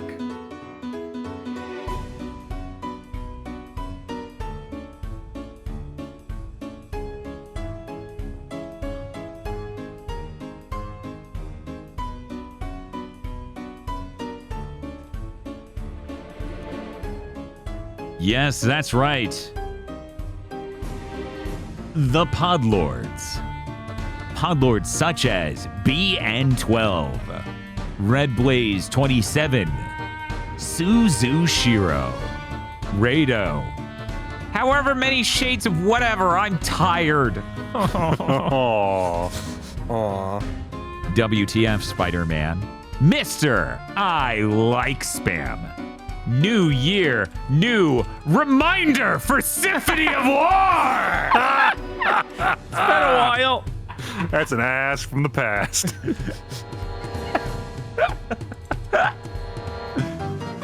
Muckbun. We aren't allowed semicolons, Dan. Look, how was I supposed to know? I'm not a pod lord. Just write out the word in parentheses. We'll get it. We'll get it, I promise. Chris C. What the fuck do you mean it's not till April? Yeah. Cooper Tank. Plantastic. Oh my God, it's Mr. Fantastic. Jesus. He cut all the way through the beard. Jesus. But it's more like the beard got a scar. I'm confused. It's like a gray hair, but a red hair? Uh-huh. This looks like a Santa Claus fan fiction I would not want to read. But is it a Lifetime movie you would? Ooh. Indigo Sykes. Foul Gotharita. Oh no. That seems about right. I don't know about foul. Well, there's a Gotharita. Still upset about the version you got. Just a little upset. White Ink Supremacy strikes again. Congrats, Team Presence, on your Splatfest win. White Ink cannot keep winning. Splatoon, please. Shinji16 is obeying Dan's command from last week and is here to remind you that you're a good person and you deserve this. Okay. No, they don't, Shinji. Shinji, stop. Ooh. He's so fuzzy. A ninja raccoon. There can't be that many of them. If you like Radiant Silvergun, check out the new Gunstar Heroes ROM hack that adds in RSG leveling to grow strong. Oh, that sounds really cool. That does sound pretty cool. But I've never played Radiant Silvergun. I just play Ikaruga. And the louder you get about Radiant Silvergun, the less likely I am to play it. Immovable object, meet the unstoppable force. Congrats on Team Presence for the Splatfest win. Lots of Splatoon players. Saraline. Timothy Pfister. I know before there was text here that explained this image, but it was so delightful I wanted to show the image again. Bakuru is looking pretty good. The Hard M has become Golden Sun-pilled and now owns a physical copy of the DS game. There is a Karya in this image. No. No.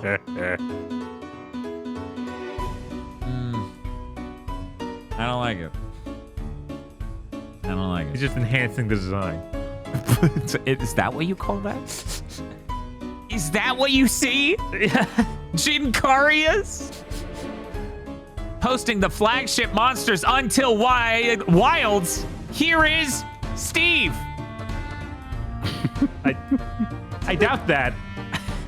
Something tells me that's not the actual name. Maddie Mo. Cleochrome.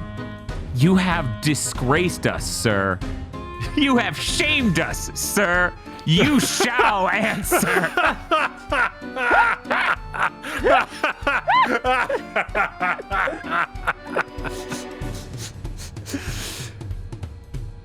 Give it up for week 2 of Game of the Year!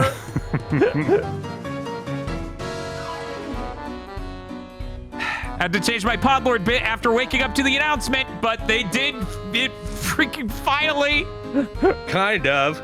They did it on paper. Yeah, they technically did it. They fulfilled the covenant to the minimum legal extent they had to. Right? Virmvarm. Carmilla. Wow. She's so powerful. Need the podcast where Dan reviews every 4K anime Blu-ray and rages about bad upscaling and HDR. Legitimately, the last time I openly complained about the HDR treatment of an anime movie. The person who owned it got very upset. So, this is what happens every time Nomura tries to talk about Sue Storm. Huh. Why is his torso big? He's using Gear 4. Yeah. God.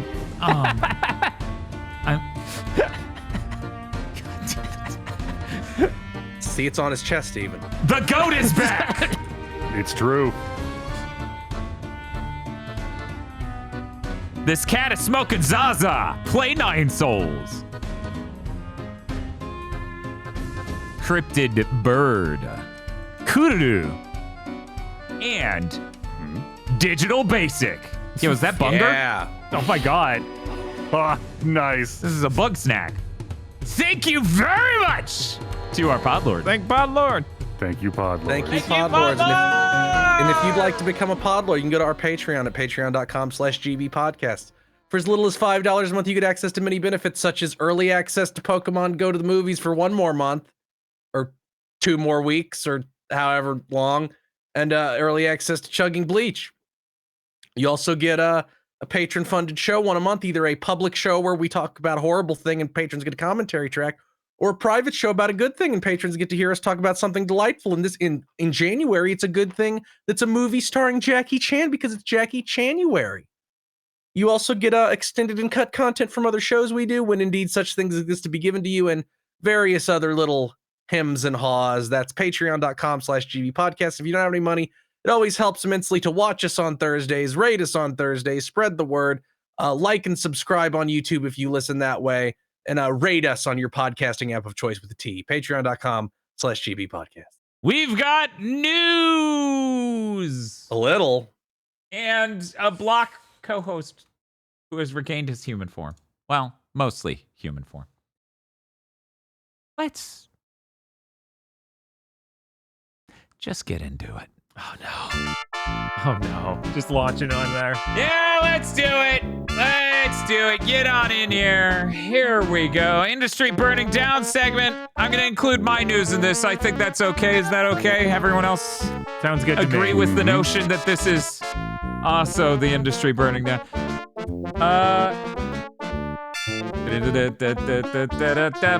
Oh wait, I can't sing along, otherwise it'll be like, oh, I know that song now, right? Hey everybody. So, as predicted years ago on this very podcast, Nvidia's trying to convince GPU reviewers to include AI-generated frames in their benchmarks for GPU reviews. Nvidia specifically is telling them they need to change their benchmarking methods in order to include AI-generated frames in their benchmarks.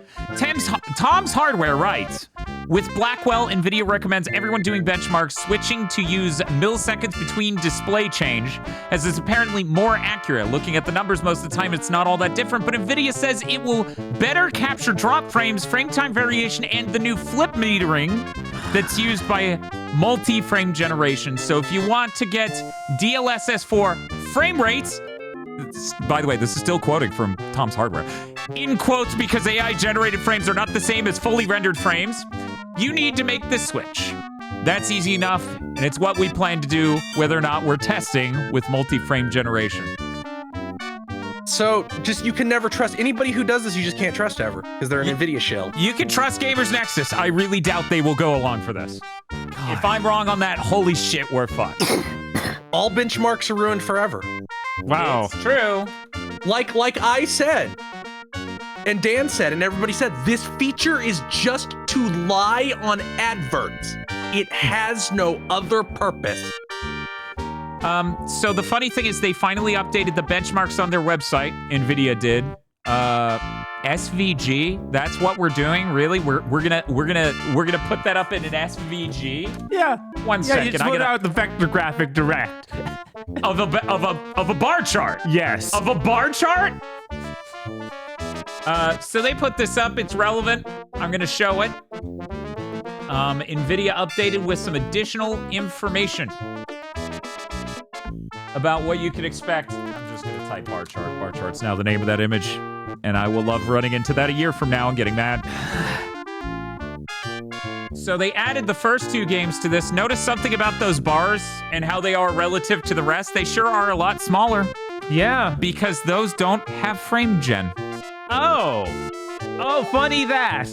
Funny when you don't have frame gen. And that's multi-frame gen. The difference between the 5090 and the 4090 is really small, actually. Wow. Who could have seen this coming? Cool. It did. Your next card didn't get you double the performance? What? That's crazy. I expected every number you said that was twice as fast was totally real. The worst part is, real quick, very easy math to do. If you're generating 3 fake frames for every 1 real frame, and that is 3 times the number of fake frames as before. Uh-huh. So you're technically driving it from 2 times to what? Why is it struggling at all to hit 2 times performance? Is it because there's a bottleneck in generating the fake frames, so you're getting fewer real frames overall, which you do using frame gen at all, by the way. You lose performance doing the frame gen, so you get fewer real frames. So you're not doubling and quadrupling frame rate. You're doing less than that. Yeah, that's what you need the next card after this for. It'll be better at doing the frame gen. Not at anything else, though. And also, that's the real thing of just they're literally trying to get reviewers to move every goalpost. And it sounds like from everything in Digital Foundry saying they're all for it. That's insane. They're so stupid. That's pathetic. Never. Genuinely, they need to be more critical of this stuff. It is deeply insulting and dishonest to just say AI-generated frames are the same as real frames. Yeah, just they because flat out aren't. Right, like that's one of those things you should never believe. Why would you just take Nvidia at their word for it? That makes no sense. So there used to be this thing in the retro gaming hardware scene where, in case you didn't know, people, males have reduced color perception. Like generally, color blindness is a much higher percentage in men. So like there was this thing where it's like the entire retro hardware scene must be colorblind because they're all not noticing this major problem. And this was with 2 different products for years. And then eventually they noticed it when a different product came out and did it right. Eventually, on a long enough timeline, they figured that out. I have to wonder if Digital Foundry literally just no one on staff can notice the problems with frame gen. Yeah, that's impossible. If they didn't notice, they wouldn't frame these tests in the most zoomed in, slowed down. Yeah, they're deliberately downplaying them, so they must notice them to do that. Yeah, and that is the one objective criticism of their coverage of the multi-frame gen stuff, which they combined with the new DLSS that looks higher quality, is that they literally zoom in, slow down, and specifically outline all of the benefits of the new DLSS model, but then hand wave problems that are evident from like 55 seconds in on the footage of melting text and head beams, headlights having issues tracking on a car in the very first shot. It's absurd. Anyways, I didn't want to talk about this again, but I figured I should get out ahead of this so that way people would be aware, because there are people who listen to this podcast considering a 5000 series GPU who do not know these contexts may be built into the reviews. Gamers Nexus is literally the only reviewer I'm going to trust on this stuff. And they're very good at this. They're very good at reviews. Anyways. Yeah, when are these coming out? When can we expect these reviews that are... apparently the next week. Wow. I believe the 25th or so. So a week and a half or so, we can expect to start seeing who's going to be like, AI frames are just as good, baby. Yeah, I'm very excited to see how this breaks down, because oh my god, if the entire reviewing industry goes along with it, it's like you've all lost all forms of respect. That's insane. So, yeah, 24th for the 5090, yep. So anyway, that's unfortunate. Let's move on to deeply in the games industry, because Nvidia wishes they just did AI, frankly. Chris, what happened in games this week? Everything good? No. 3 studios have shut down. Free Jam, who made RoboCraft, Counterplay Games, who made Godfall, Dan Video Games being the only human being in history to purchase Godfall. I still would like to see a second game. Yeah. See what they could do. Dan tried his best, but it wasn't enough. No. and a Toadman Interactive, who did support on various games such as, I think, Vermintide 2 and a couple other things that I don't remember specifically. They're all shut down. The parent company of Toadman Interactive also laid people off from Piranha Games. And I forgot to write down what they did. Oh, they did Mech War. They did the Mech Warrior games.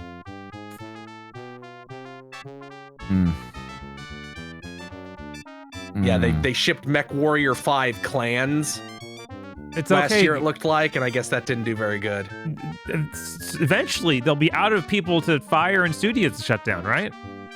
Yeah, that's the end goal of the industry right now, right? Well, sometimes the antidote is a hard crash. So, kinda. Allegedly, Microsoft has already laid off people in the gaming division this year. When they said they were doing those layoffs, it allegedly has already started. So we have no idea how many people that is or who it was.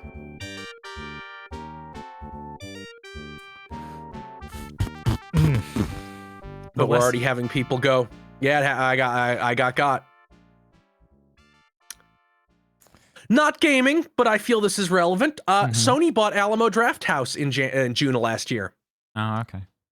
They have apparently laid off 20 to 30% of their staff nationwide. These were not seasonal firings like the company said, because a lot of people are like, I've been working there for fucking 3 years. I was very seasonal. What is Alamo Drafthouse? It is a boutique-y chain of theaters. Ah, like I think it's one of the ones where you can get booze. Yeah. What the hell?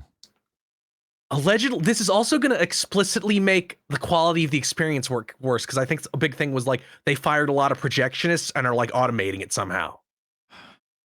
Oh, good. It's like, yeah, we had like each thing had a tech person, and now there's like one guy per region that's remote. Your bougie theater chain doesn't need to have good quality projectors, right? And projectionists. No. And some people are trying to cape for Sony, going, well, they said Sony didn't force them to do these layoffs. I'm like, yeah, Sony just created the conditions that required them. Mm-hmm. Guess what? If you get acquired and then your new bosses say, produce 150% profits from your ass, that's still on them.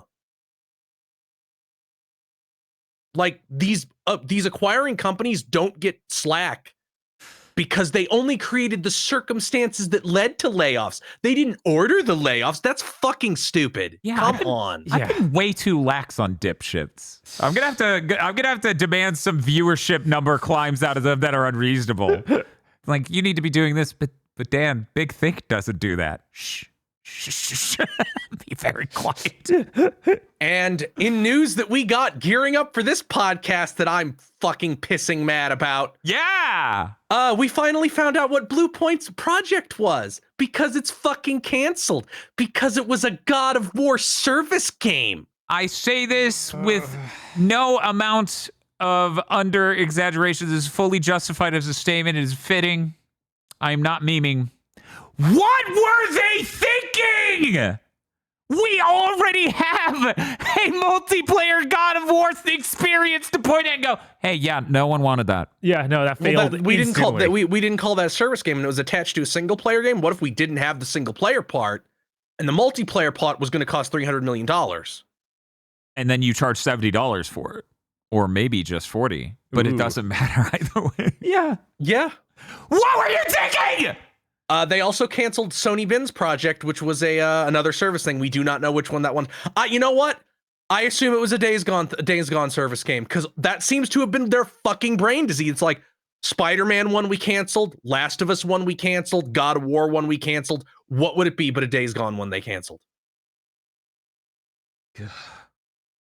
Excited for them to cancel that fucking Horizon one they're doing. Yeah. I keep seeing articles where Gorilla's like, no, it's gonna be great. It's happening. I think the funniest thing Shuhei Yoshida said in that interview, and he was like, it's a good thing Helldivers 2 did well. He also said a lot. I would have pumped the brakes on this. That's probably why they got rid of me. Haha. And I'm like, that's not a fucking joke. That's what happened. That's facts. Yeah. Jesus Christ. Yeah, I can't believe it was literally every studio. Jim Ryan and Herman Hulst literally destroyed the entire brand. They did. Like Incredible. Vince McMahon doesn't book this bad. Yeah, Sony's slate for the next 2 years just has to be dire. Uh-huh. Yeah. Oh, I hope someone doesn't come out with an incredibly hype product with a great portfolio of games that'll motivate people to maybe get it instead of Sony's thing. Well, obviously, Sony's install base on the PS5 so big that that's not even a concern, right? Yeah, Yeah. it definitely isn't 3 to 4 million fewer than the PS4. That it got through the highest period of consumer video game spending there will ever be. Everybody's definitely on board with these new consoles, PS6 in 3 years, right, guys? Right, yeah, yeah, that'll go great. You make a PS6 in 3.5 years, you want to talk opportunity cost? You just killed a product line. Do not ship a PS6 in 3.5 years. But Nvidia's doing neural rendering, and no one cares. Have you Nvidia considered- might not exist in 3 years. Could you imagine the AI bubble bar so hard the whole company goes on? that would be Good Man, Lord. when investors decide to run, I'm sorry, I'm just thinking about the fucking Luigi meme. It's like AMD wins by doing nothing. Yes. Finally, it my wins. so Sony said they aren't shutting either of these studios down. You fucking better not. Right? Um, Jesus. Oh But my there's God. no word on layoffs yet. We're not shutting any of these studios down. Do you realize what will happen if you do? Do you have any fucking idea what you're reckoning with? You fucking idiots. So they bought Bluepoint. They had Bluepoint help on God of War Ragnarok. I liked that game, but guess what? You could have cut 10 hours from it. There could have been less game there. I just find the notion of making a live service. Yeah, that's insane. That obviously doesn't play to any of their strengths. Like, hey, these guys are incredible at remastering video games. What if we have them make a live service nonsense thing? Like, surely they know how to balance a multiplayer thing. Surely they can do this. Yeah, and that's what they've been working on aside from assisting other projects for the last 4 years. It's so frustrating. What the They- hell is wrong with And them? obviously, when they got them, they knew what they were good for. They had them remake Demon Souls. Yeah, it was their entire company history at that point. Yeah, that and they've then done Jim the Ryan took animations. over. Uh-huh. And it's immediate downfall. So about how easy it is to perceive the effects of Jim Ryan when you just think. Because everyone goes, well, I don't know. It might not be Jim's fault. These things are Jim's fault. You know, he hasn't had an effect on anything yet. Actually, these decisions take so long to plan. And it's like, no, we're going to see the fallout immediately. And then we will see it for the next 3 years minimum. Yeah, Jim announced he was leaving, and then they canceled. And since in the 16 months since he announced he was leaving, I think that's right, they have canceled literally 9 out of those 12 service games they announced.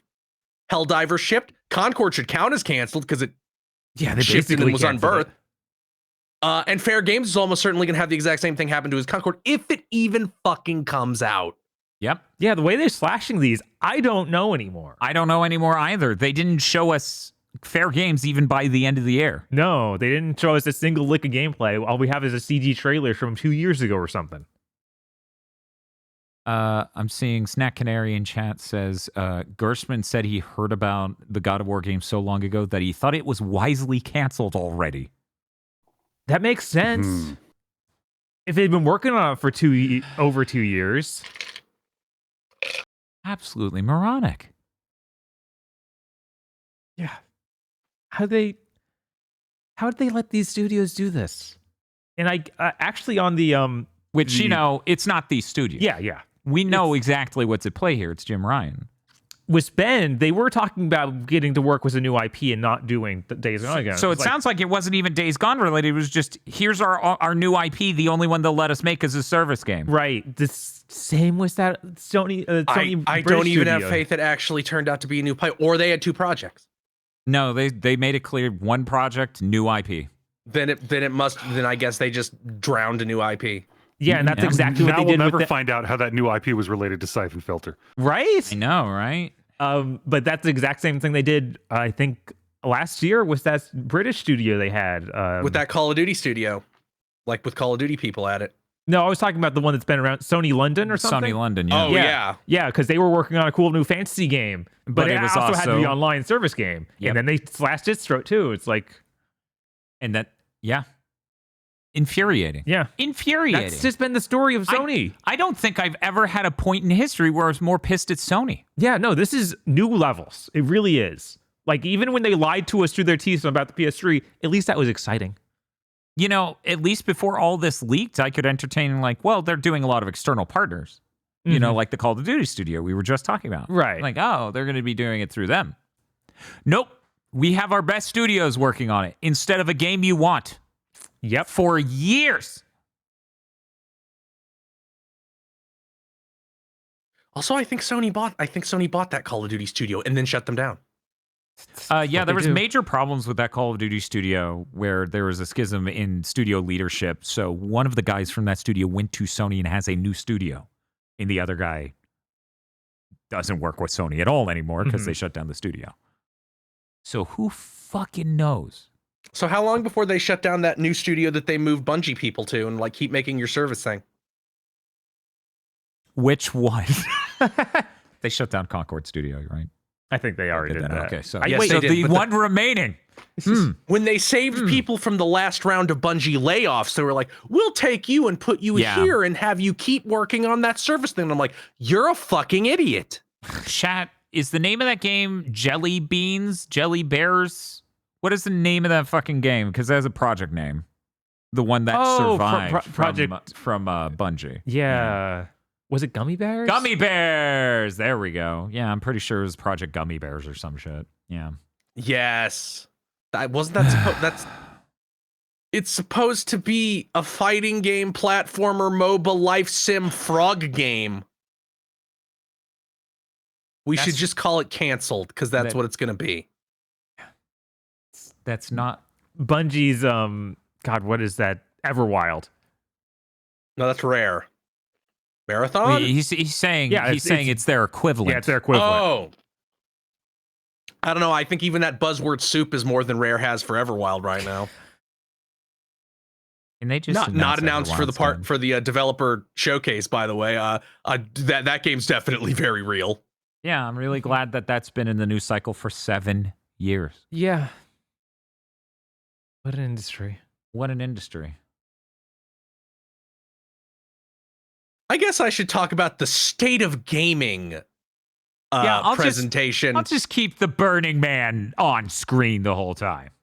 So there's this thing you can go look at. It's called the State of Gaming 2025. I think is what it's called. Yeah, the state of video gaming in 2025. You can go get to it at matthewball.co. It's by an analyst.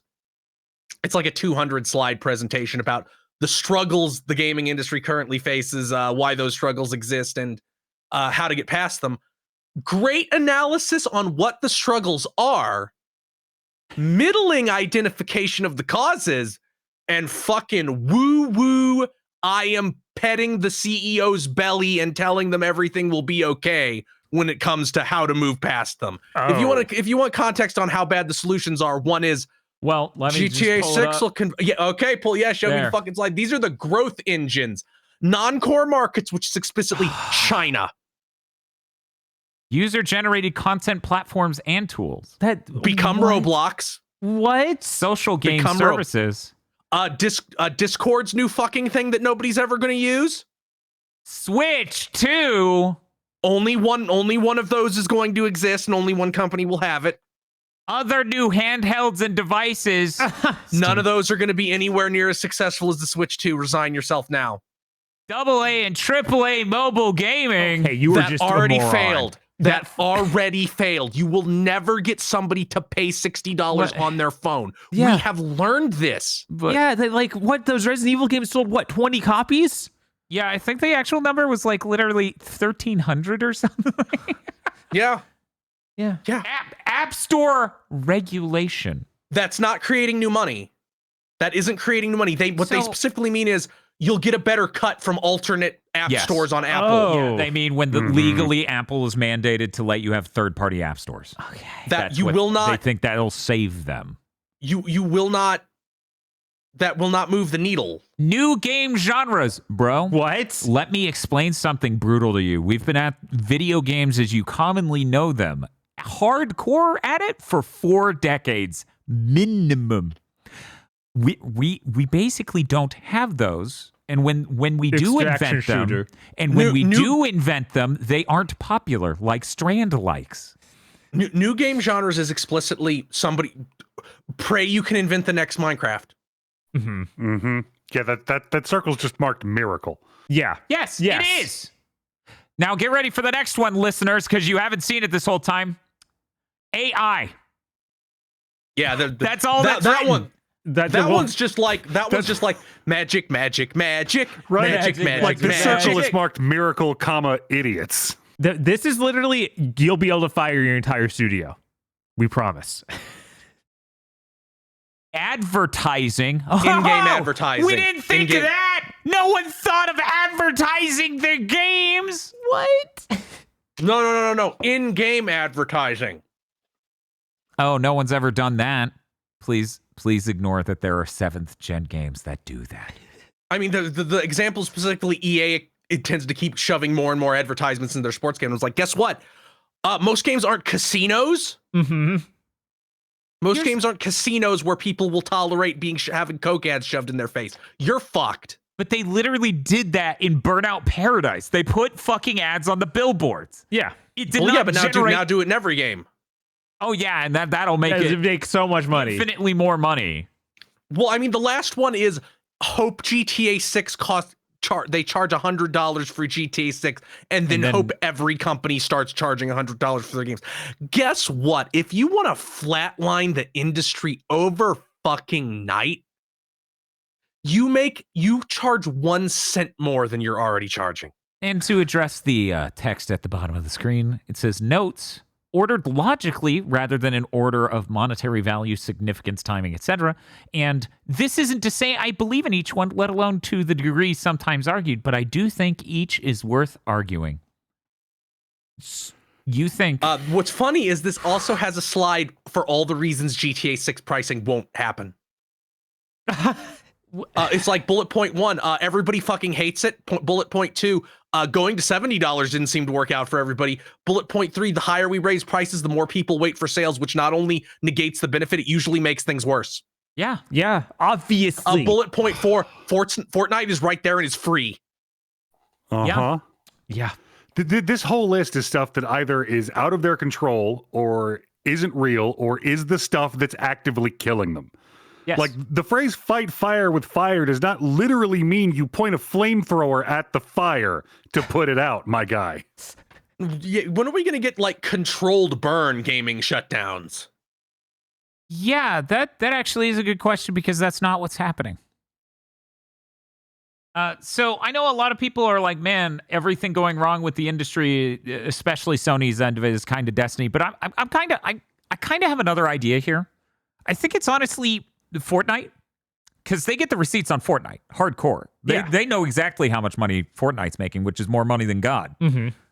Destiny is not making anywhere near as much money as fucking Fortnite. No, in fact, allegedly, Destiny has never made money. So the notion that we squarely blame Destiny, I don't think is quite apt. We blame Destiny a lot because you don't know what the fuck to do, because why would you know what to do? Nobody wants to make this shit. They just go make it like Destiny. Yeah, because if you make it like Fortnite, you're getting atomized instantly by Fortnite. And also Bungie got overpaid for because of Destiny and the alleged wealth it was sitting on. But there is some great charts in this. Here's a great one being the growth every analyst firm expected after 2020 versus what actually happened in 2020. So here's slide 1, and as you can see, 2020 being, COVID, a huge spike up. Look at that at the basically, top. Most expected that gaming's growth would continue, if not accelerate. This is literally that Simpsons joke of sales of disco records were up 1,300% the year ending 1976. If this trend continues. So anyway, here's how that actually went for anyone who's curious. Yeah, it didn't. The only one of these analysts that shouldn't be fired is Ampere. Uh-huh. Because they got no. If you're getting if you're taking information from Arc, Uh-huh. look at that. Yeah, what were they thinking? My assertion that analysts just exist to coddle executives and tell them what they want to hear is not being disproven by this shit. Worth noting that, in my opinion, the game industry should feel lucky because over the 4-year span, it maintained. Right. You should feel so fucking elated that panned out. Yeah, because I'm surprised it didn't drop back down all the way to like 2010's numbers. Yeah, no, that's... Yeah, I mean, that's what's going to happen when the crash happens. But look at that insane growth from like 2011 to 2020. No shit, that wasn't sustainable. You're psychotic if you thought that would happen forever. Gravity's not real. I saw a bird. Oh, let's see. We also have which one is this? Oh, we have the budget one. 1 second. Let me throw Put up the budget one. Here's the budget Jesus. one. Insanity. So okay. Now I can't vet every single total on this, but I know for a fact that several are accurate, so I'm inclined to believe they're all accurate. Yeah, every single one I looked up is accurate. Mm-hmm. The Halo 6 number, which would be Halo Infinite, being $600 million. 1 is insane. 2 absolutely makes sense when you will not hire employees and have a salient vision for what your game is and then deliver that vision. Because that game was so many different things before it actually came out. Yeah, and they had probably to come out. They probably developed that game like 3 separate times at least. And not only that, at the end there, they undoubtedly scaled up production insanely to ship the game as Statton's like, yo, we need to get this shit together. They Concorded it in that last year. They absolutely fucking did. I'm sad Concord's budget isn't on here, but of course, they're still an alleged around that number. Uh-huh. An alleged around that number. Spider-Man 2, barely more expensive than Call of Duty Black Ops 2, but keep in mind Call of Duty Black Ops 2 includes all of the things they did with it afterwards and the No, it doesn't. Oh, it doesn't?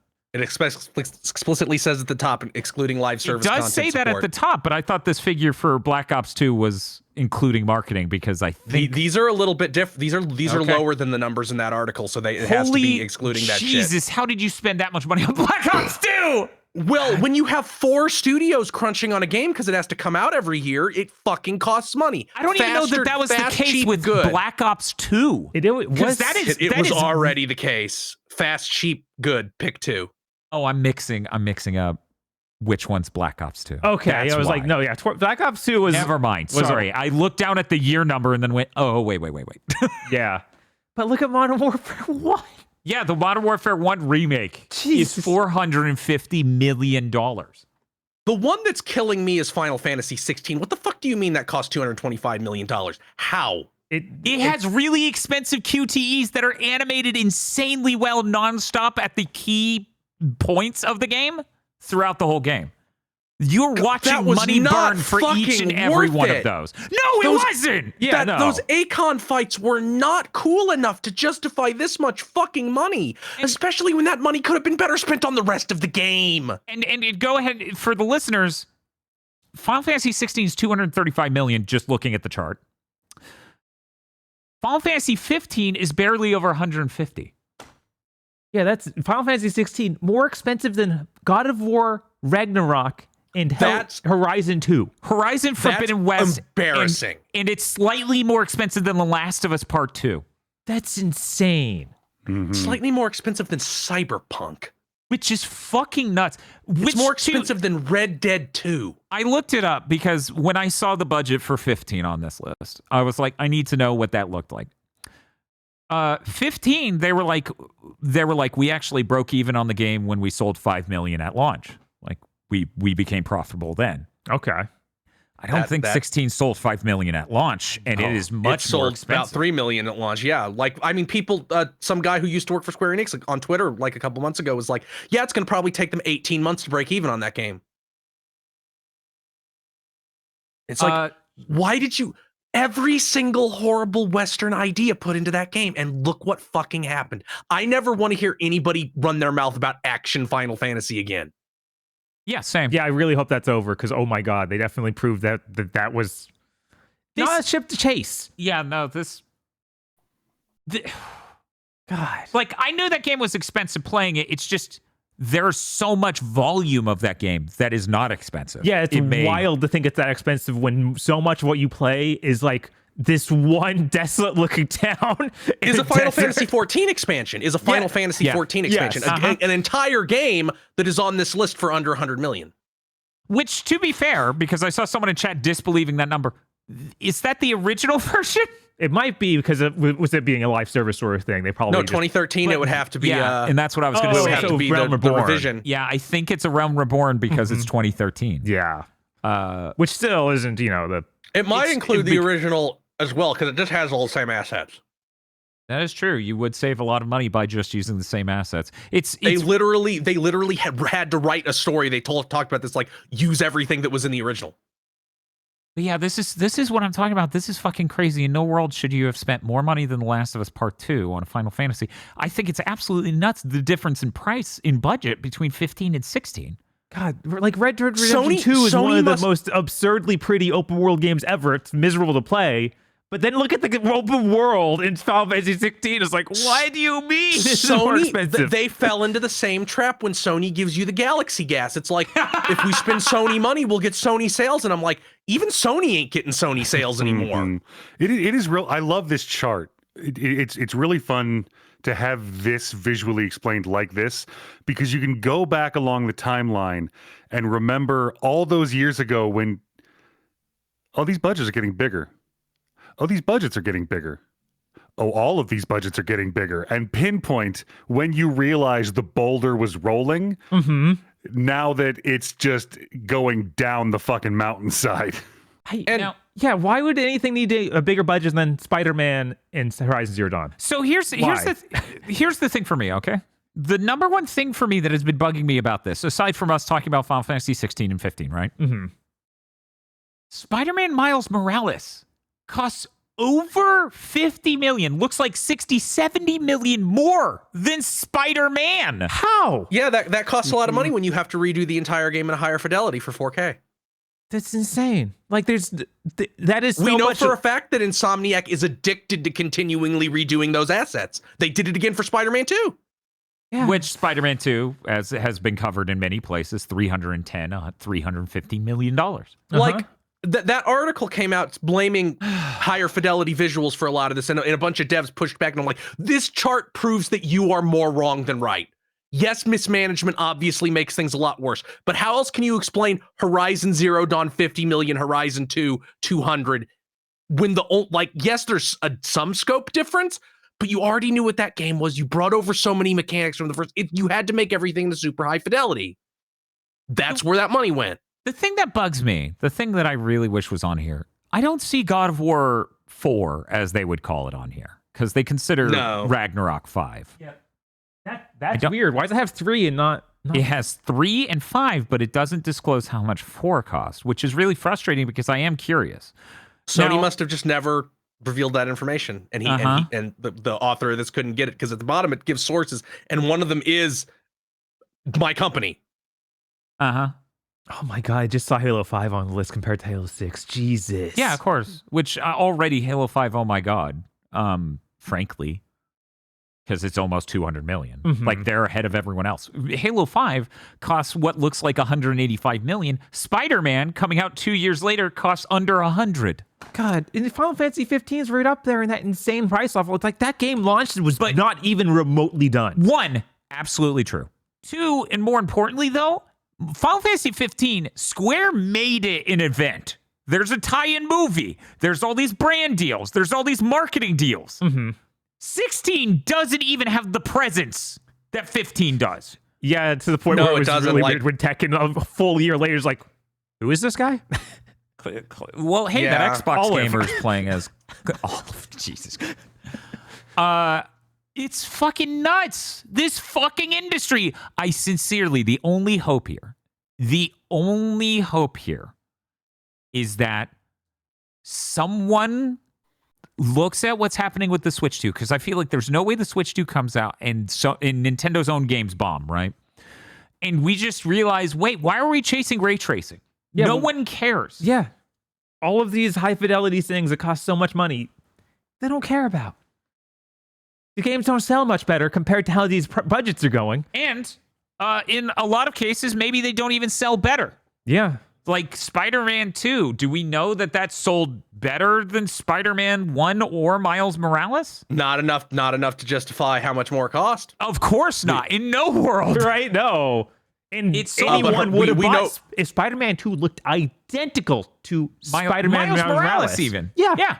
People would have bought it It would have instantly. been. It would have been fine. There would have Nobody- been more content in the game for certain. There would have been better content in the game for certain if you cut off the fidelity at fucking Miles Morales.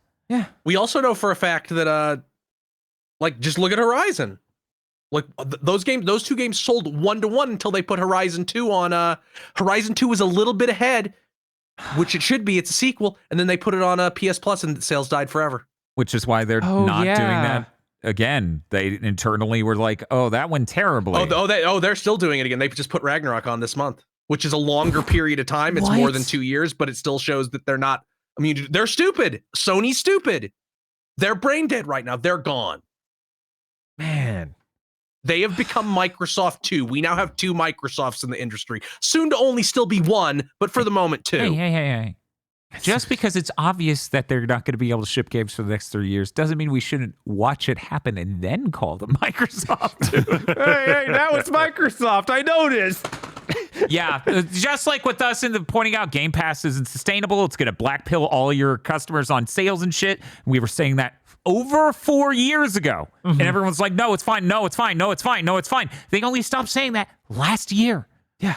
We're doing the Yeah, same and thing here. We're talking about like Sony's entire lineup is going to be in fucking shambles for the next several years. They are literally going to look exactly like Microsoft. It's going to be bad. And I'm pretty sure a number of people are going to be like, nah, Yeah. just in complete denial. Right? Even though we just came off a year of having almost no Sony releases. We had Astrobot. and Helldivers too. Yeah. And for the record, things are already not looking that hot for Sony. Why don't you throw this chart up, Dan? Sure, yeah, 1 second. Oh, yeah, that one. I already have it saved. 1 sec.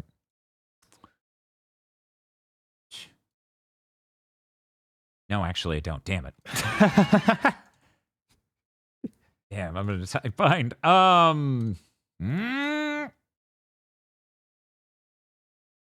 Someday, I need to look into methods to get an image onto stream really fast. Mm-hmm. There has to be a system. There has to be a better way. There we go. Now, I know you can't hear Aladdin music or see the fire, but it's still there. So this chart is a little bit harder to. This chart is a little bit overly complicated. So the silver bar is PlayStation and the green bar is Xbox. Above the bar means at that point in time, it was they were selling that much amount more than previous gens. So 1 year in, November 2021, the Series X was roughly 2 million units ahead of where the Xbox One was at that point in time. Look how they've both been underwater for over 2 years. Yeah, no, Yeah. they are increasingly. As of right now, Microsoft is look, first of all, look at Microsoft in the past year just collapse. That lines up almost exactly with when they announced they were going multi-plat. Yeah, no, you look at I mean, you can even just look at like what is that? December 2022, the 26th month of being out. You can see they just disappear from the positive. That would be January. Okay, I think November centered over 25, but regardless, It's not centered because if 1 is November 2020, then obviously 12 has to be November 2021, and then I guess it would be 13. Yeah, you're right. Yeah. So right. So you look at December 2022, Xbox disappears. Like it just disappears. Which means it is into the roughly negative. 1-to-1. Mm-hmm. And then they kind of tread water for a year, and then negative. Look at that dip from God, that would be, let's see, that'd be December. That'd be November last year. Look at how they got no holiday sales last year. Fucking none. It spiked over 1 million last November 2024. Well, they didn't have any games that entire year. Any. So what we're saying is I don't know that other podcasts are really talking about the opportunity, the ripe opportunity the Switch 2 has to come in and just devastate the notion of consoles ever happening again. Sony really needs to not ship a PS6 in 4 years. They need to ship that portable and then see where things are by the time they get that portable out. Yeah. That's it. That's all they need to do. But it feels insane to sit here and keep underscoring this and keep talking about this. Like, no, we should not have $310 million video games. Especially when increasingly these video games are looking blurry and noisy and people just don't care. Yeah, no, what you're doing obviously isn't working. Just obviously isn't working. You need to approach it in any other way. At no point in time have I heard anyone other than people being just overtly weird on Twitter who don't get that many likes, who don't get retweets. Have I ever heard anyone go, man, these games look terrible? Anytime in the last 4 years! Yeah. Except for Suicide Squad. Which, ironically, I feel like it happens more with the games that are trying to be cutting-edge graphics. Well, Dan, people don't say that because most people aren't even aware these bad games are even coming out. It's just Nobody knows Immortals of Avian came out. Nobody knows that Unknown 9 came out. Yeah. People don't know what Fair Games is, period. No, they don't. No. Sony's going to make sure of that. And we keep saying stuff and it just like... People didn't know what Concord was until they unbirthed it. Uh-huh. Like, we're spending more and more... Like, there's also a chart in here, which is in there. You don't have to put it up if you want, but it basically showed over the past, since COVID ended, so Q1 2021, the amount of time adults play games has gone down like 30% because you can do other things. Yeah, no shit. Yeah, that's how that is. Like, and this whole presentation, like I said, it does great on here's the problems we face. But then it's like, well, it's like we can't assume that we reached the maximum amount of people. And I'm like, yes, you can, because you did. Yeah, I don't think we're going to have a global event that locks everyone in their houses again. That's kind of the biggest buff you could ever hope for. And not to get really, really, really broad scope, maybe being too observant here, but with birth rates the way they're going, you are really not growing this industry in any meaningful way. You know what might encourage people to get into your industry? Uh-huh. What if you lowered the price to entry? No. It seems like Fortnite does real great as a game that's free. It does, but $100 GTA 6. What if I could buy a box and play a new game? It was $200 or less. I know people who played AAA games on PS4 and they felt, even if they had, and some of them even have access to a PS5 or own one. And it's like, I don't want to pay $70 for these games. I literally do not have the money. I know people who are like, you know what fighting game is real cool? Under Night In Birth, because it costs $60 and then I'm done. The new Melty Blood, where every DLC is free. I don't have the fucking money to pay $70 and then immediately 40 more. Mm-hmm. Like, you can price people out of your industry, and the industry is learning brutally that it's doing that. Uh-huh.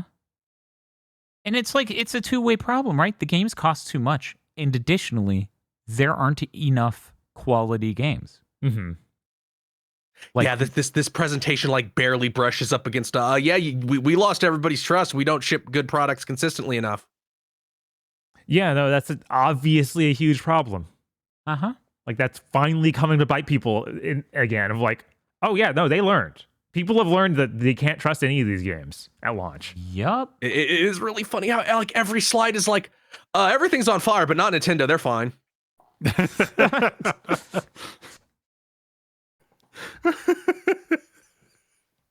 It is just really gratifying to picture like the personification of the Western industry going, Nintendo, how did you do it? Nintendo's like, do what?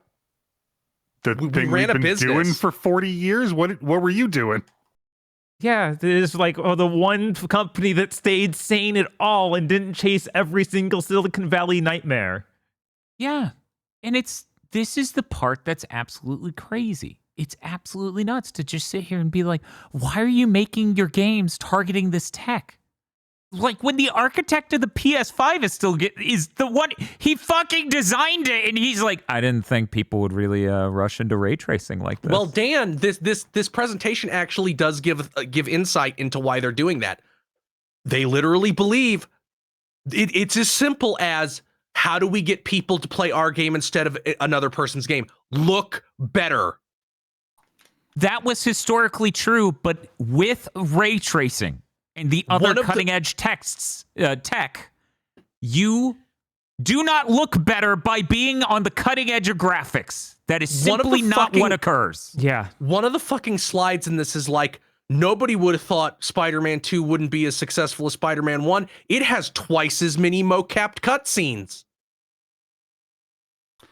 Yep. That's the alien brain you're dealing with. Yep. How?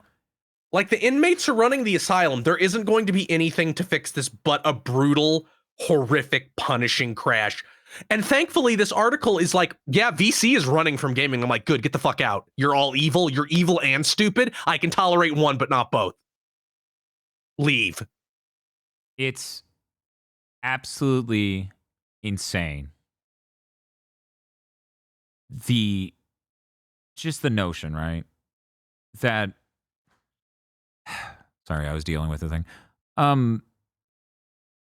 Why are you all still chasing this? Yeah. Oh, for people who don't know, VC venture capital. Mm-hmm. Anyway, the evil within. It's so fucking crazy to sit here and still, at this point in 2025, be chasing the absolute cutting edge. Any artist should have been able to look at how this technology looked at a basic level and gone, this is not worth chasing. All of the engine architects probably should have been able to look at it and go, ray tracing is not making it easier or cheaper to make our game. Yeah, where was Last of Us 2 on that list? That game looks better than any game released in the last 4 years. One second. It's almost like it. Yeah, that is as cheaper than Final Fantasy 16. Of course, that's already too expensive. It is, yeah. It was an outrageous price when it occurred. Where's Ghost of Tsushima? Is that on here? No. Oh, that's unfortunate. It would be hilariously low. It would. And again, that game looks better than most games released in the last 4 years. Yeah, it doesn't make any sense because these decisions are being made by people who don't know what they're doing. It's the same thing happening to every industry. Mm-hmm. It is. The same thing we've been saying. It's an executive class who all they have is a hammer, so they just keep leaving hammer dents all over the things they're supposed to be taking care of. Yep. And it just feels so crazy. So to know this is the trend, to know this is what they're doing, that they're making all their games look hideous because they can barely get the technology that they assume is the future that people will love, that gamers crave, running on a PS5, and the Switch 2 is about to come out, which will not fundamentally be able to run those technologies, is fucking psychotic. That is a suicide cult. Yeah, they don't even... They're so dumb, they probably don't even realize that. Probably not. I feel like there are so many games that have already shipped that wouldn't have happened if they realized that. Mm-hmm. And this applies to PC as well. You can look at the Steam hardware survey and see how many people have a PC as capable as a PS5. The answer will surprise you. Where's Slitterhead? It's a rounding error. Yeah, right. Yeah, almost certainly. It turns out it cost $1 million. We found that game in the couch. And here's a thing that isn't on this. Alan Wake was 70 million. Alan Wake 2. That game doesn't look good enough or have enough content. It's only fucking 20 hours long and looks immaculate and has the most impressive use of darkness I've ever seen in a video game ever. But that would require an idea. Yeah, the crazy thing is, like, Alan Wake 2 really, because you're saying Alan Wake 2 is 70 mil, right? Yes, that Alan is Wake the 2. number that is reported. Alan Wake 2 is literally the cutting edge of technology. It literally doesn't run well on the 1080 Ti because it uses mesh shaders, which needs a newer GPU than that. So it runs a little bit worse than you would hope on the 1080 Ti. It has ray tracing. It has path tracing. It has fucking, like, coming up soon, some of that RTX stuff, the mega geometry and other technologies are getting patched into Alan Wake 2, so it will look even fucking better. And they only spent $70 million. You know why? Can anyone guess why? Because their game is virtually just Resident Evil 4 structured. You get to a new level, it has a big area, but it's fucking constrained. Yeah, I think that game has Christ. like 4 maps, and none of them are that big. And it's a linear story. And the cutscenes play out a certain way. And the city simulation is minimal. I would say non-existent. There's See, people here- who here's stand the on thing I streets. thought. That's it. do we like something like Elder Scrolls 6 will need a certain level of world sim so that it feels alive at all. Mm-hmm. Do you think it needs more than Skyrim? I don't.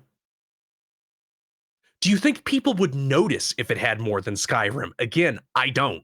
I mean, clearly they're not even tracing that. I don't think there's any world sim in Starfield. In fact, 99. I'm pretty sure that in 99% of cases, you could rip every bit of world sim out of your game and have a fucking guy stand in one spot and say, "Welcome to Corneria," and it would be functionally identical to 99% of players. Oh, yeah. The problem is they can't figure out the notion of a game like Alan Wake 2. They can't figure out the idea of making a linear game that's under 20 hours that tells a great story with compelling visuals. Somehow, Sony, the number one group of people who should be figuring that out, can't. Because their whole shtick was AAA single-player cinematic experiences. I think a big part of the problem is, like, yes, the budget is because of Fidelity and mismanagement, but a big part of the problem is that there are no more creatives in leadership positions. It's all engineers or soulless businessmen. So what? So they've become confused and think we need to make a virtual world instead of we need to project the illusion that this game is a world. And that's a pretty significant difference in what you have to make for one. It's just fucking nuts to look at this chart. It's just fucking nuts. It's truly insane. And as of right now, this moment, yes, we have burned through so many veteran game designers and developers and directors that so few are left. Realistically, a lot of these Sony studios should have been smaller scope games and making 2 games at a time. There should be multiple Insomniac games in development at a time, but it really seems like they can't even do that. Yeah, because one was a service game and destroys the company. For every one of these companies. One was a service game and the other one was Wolverine. Yeah. Ratchet and Clank will happen eventually. They tell us, I don't even know if they have people working on it. Yeah, that's Well, crazy. that leak said 2028, so probably not yet. Yeah, it seems like they were putting that off, hoping to finish what they were working on, and then nope. Absolutely. Maybe they started on it after they fucking canceled that Spider-Man shit. And Y in chat says 50% of devs leave after 5 years. Yeah, because the industry is fucked. Yeah. You know how I keep specifically, we keep hammering this home. Look at all these great 10 out of 10 games. What do they almost always have in common? The dev team has been allowed to iterate on that game and make it over and over and over for over a decade. Guess what the Western side of the industry doesn't fucking get to do because of churn and because of mismanagement. Yep. And because, we made you make something, or because an executive just decided, I'm bored of that, make a completely different thing. Hey, single player studio, it's time for you to make Fortnite. Words uttered by the utterly deranged. Yes, and apparently many times. Many times, Jim Ryan just saying this is fucking dark arts into the wind, speaking his evil world into existing. I think maybe we're probably done with this presentation, though. Yeah. Yeah. We That's spun fair. back into our flow chart of bitching about the industry. I mean, that's Someday we'll get to throw that away. hyper relevant that this is the most damning evidence of it all. But no, everything's fine. It's going to just go back to normal, guys. Don't worry about it. It Ubisoft's can't go not back to closing normal, later Bob. this Bob, it went back to normal and the industry collapsed. They need normal needs to mean unrealistic growth forever. That's normal. That has to be normal for normal to be okay. Mere normalcy will kill the entire industry. Mm-hmm. That's fine. Except Nintendo, who is eternal. So you're telling me Halo 6, Halo Infinite cost that much money? 600 million or something like that? How's Perfect Dark looking, Microsoft? Yeah, the one that's allegedly quadruple A. Hey, how soon is that when Fable won't ship? Anyway, Oh, yeah, Chris is Fable, right. I don't think Fable's at the presentation next week either. We should. No, it isn't. Of course. It Yeah. isn't. Of Yeah. course. Yeah, of it course isn't. not.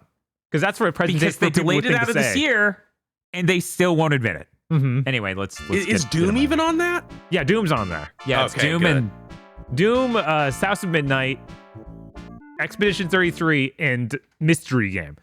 Which I think leakers are saying might be Persona 6, and I'm like, okay, you don't really have anything to do with that except a little bit of marketing, and then nobody's going to buy it on your platform. Literally no one. Literally zero. Mm-hmm. Because nobody buys your platform anymore. We It's just showed a chart that displayed that very fucking clearly. Ugh. So anyway, that's that segment. We're out of the industry burning down segment.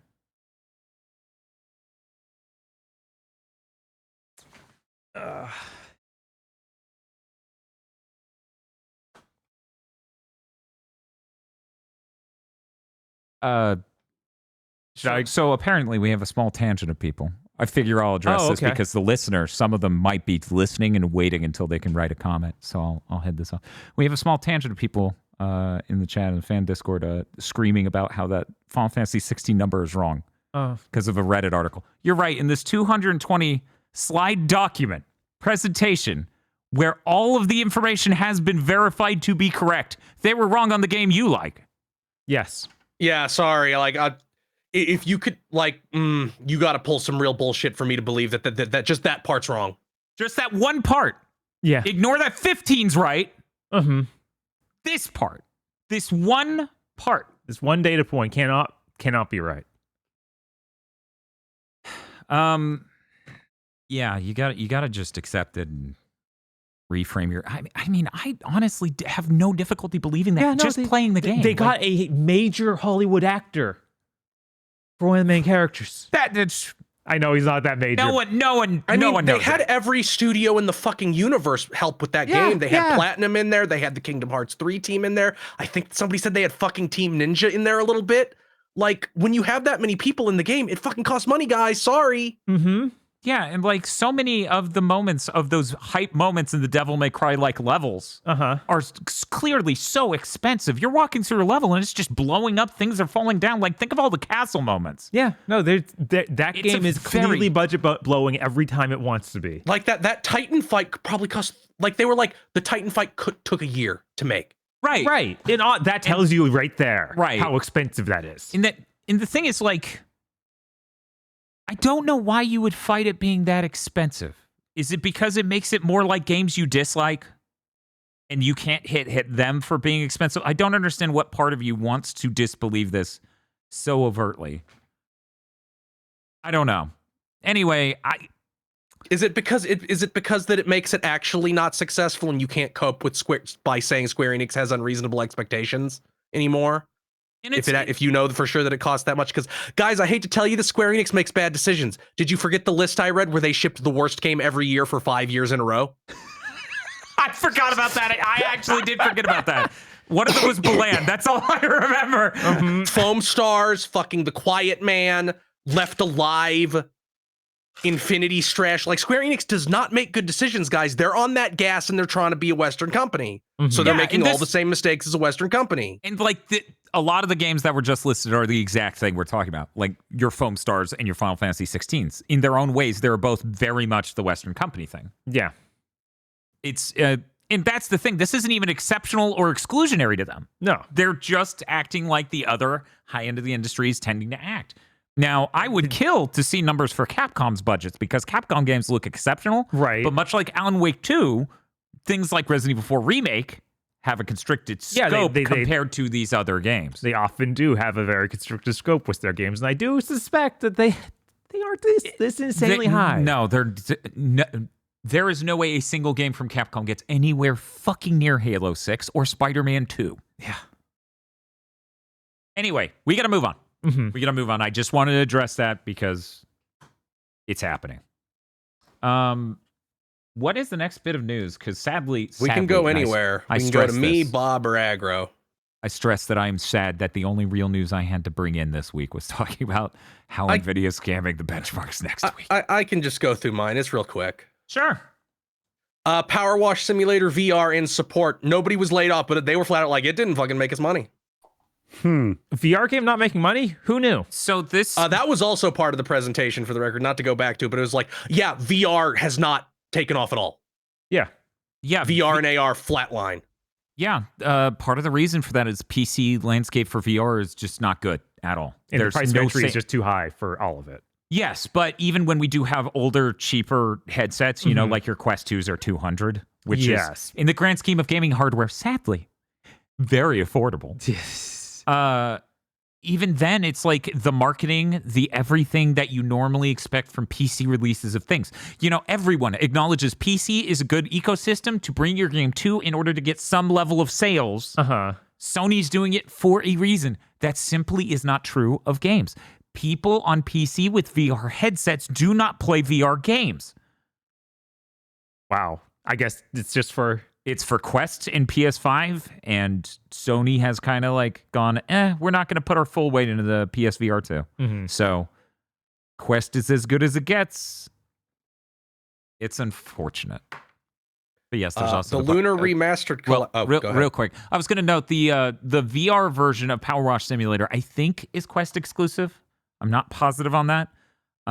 They aren't delisting it. It will stay up, but it is getting no future support. I always heard that version bad. So that might also be an important note here. So imagine, I hope everyone's seen... that wasn't even on PSVR 2. I would have fucking bought it if it was. I would have bought it, which apparently would have been a mistake. Apparently, you cannot jump. So imagine you're playing a power washing game, and you now have to be able to crane your arm to the full height to get an angle on a thing. Oh, you can't just like hover up or something? That's stupid. It can get really annoying. That's what I read from the reviews and stuff. That's the reason I haven't bought it yet. Also, it has glitches and other problems. As a part of this, they apparently folded in the VR division that was working on that version of the game into the rest of the company because they needed to hire people to fill roles. And they decided just bringing those people over instead of hiring new people was the better move. Okay. So, hey, they're being responsible. Incredible. I cannot complain. Okay, now we can move on. Lunar Remastered Collection launches April 18th. You better start liking re-releases of PS1 games because that's all there's going to be for the next couple of years. Hell yeah, man! I'm gonna eat good.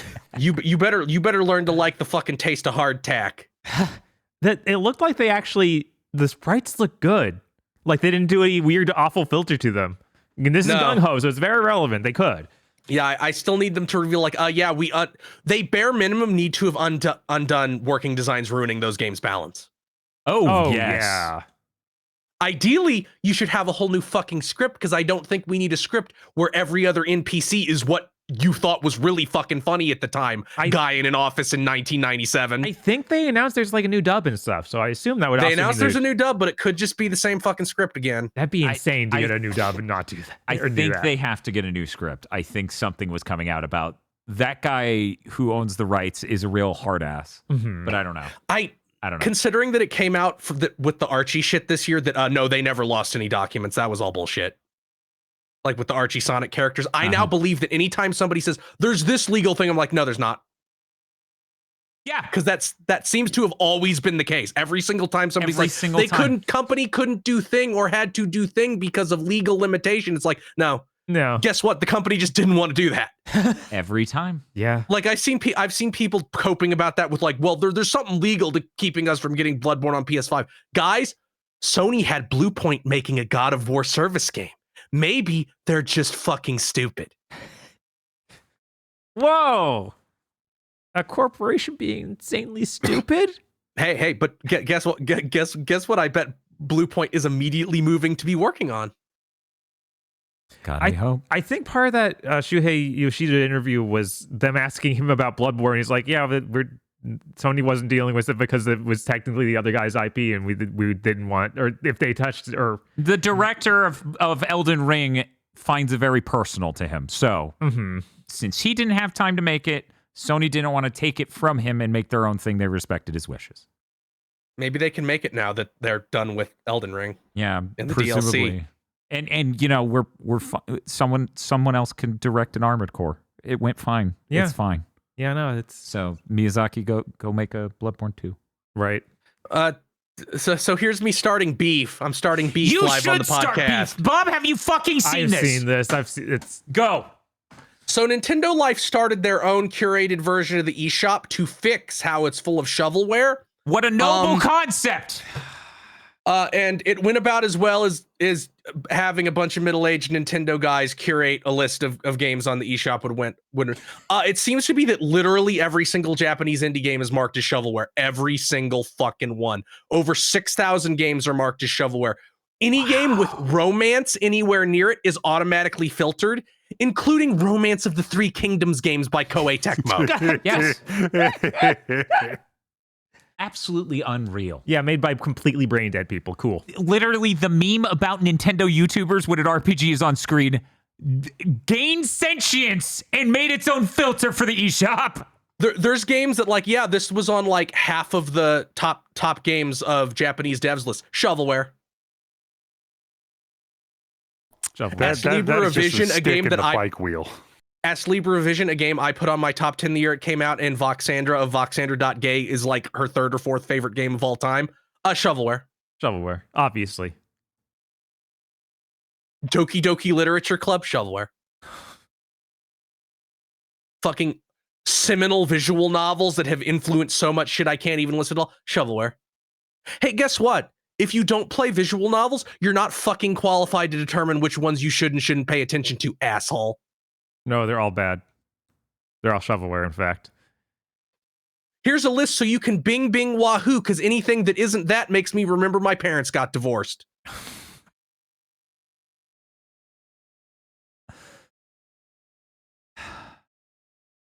What the hell? The Switch 2 should include some grass so you can finally touch some. It should. I agree.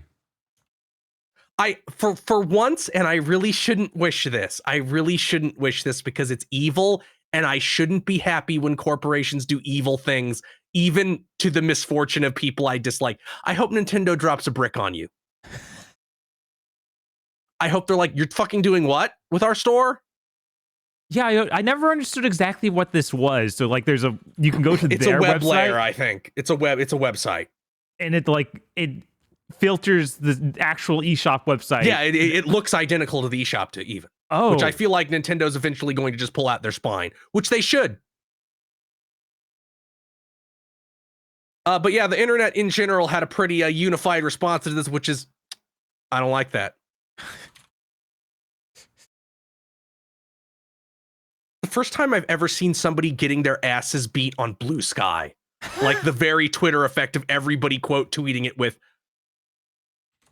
mean things. yes. Yeah, no, it's true. Opening your community curated eShop clone with an enormous list of things already shovelwared is just a complete own goal.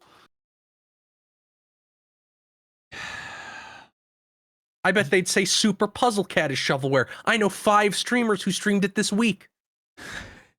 Yeah, no, it's a real shame that something that should be helpful just frame one became, I have enforced my shitty opinions because, of course, that's reality. Yes.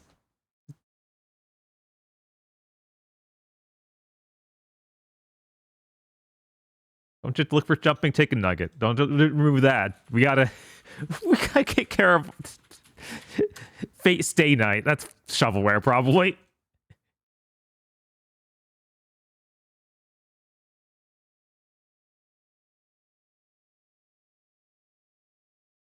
Any other news, Chris? No, I think that's it. Nope, that's all mine. We now move to. Sorry, Bob. We're moving to aggro. Aggro, I'm sorry about your first news bullet. I don't want to dip back into this tone, but let's get it the fuck out of here. Okay. So look, I really loved Escape Plan. I did. And I was the back touchpad on the Vita's strongest soldier. But recently Shuhei Yoshida did an interview with Kinda Funny Gaming. And I'm going to say that he didn't state it explicitly, but he listed a few facts about the Vita in an order that led me to believe that due to the cost cutting necessary of having like both the OLED and the back touchpad, more of the back touchpad, they removed a dev kit feature from the Vita of a video out port to try and save enough money to keep the back touchpad in there. I was mad about the back touch removing any sort of ability to play this on consoles going forward for very little gain. And that was before I knew this. Now I'm fucking livid. A feature people need to keep in mind was on the PSP. This wasn't a video out was on the PSP 2000 unit. Yeah, this wasn't even a new. It was like idea. the only way to play Lair. Reminder: they literally the notion that you're not looking at the PS3 output, you're looking at the component output for the PSP while doing. Well, wait, would the PS3 just display I'm doing remote play during remote play so. for the? Oh my god. Yeah. Anyway. Reminder, they invented the whole PS TV to solve this problem. Such an obviously huge mistake when you invent an entire other product to try to fix it. Yeah. And then they're like, yeah, in this project, you can't use the back touchpad.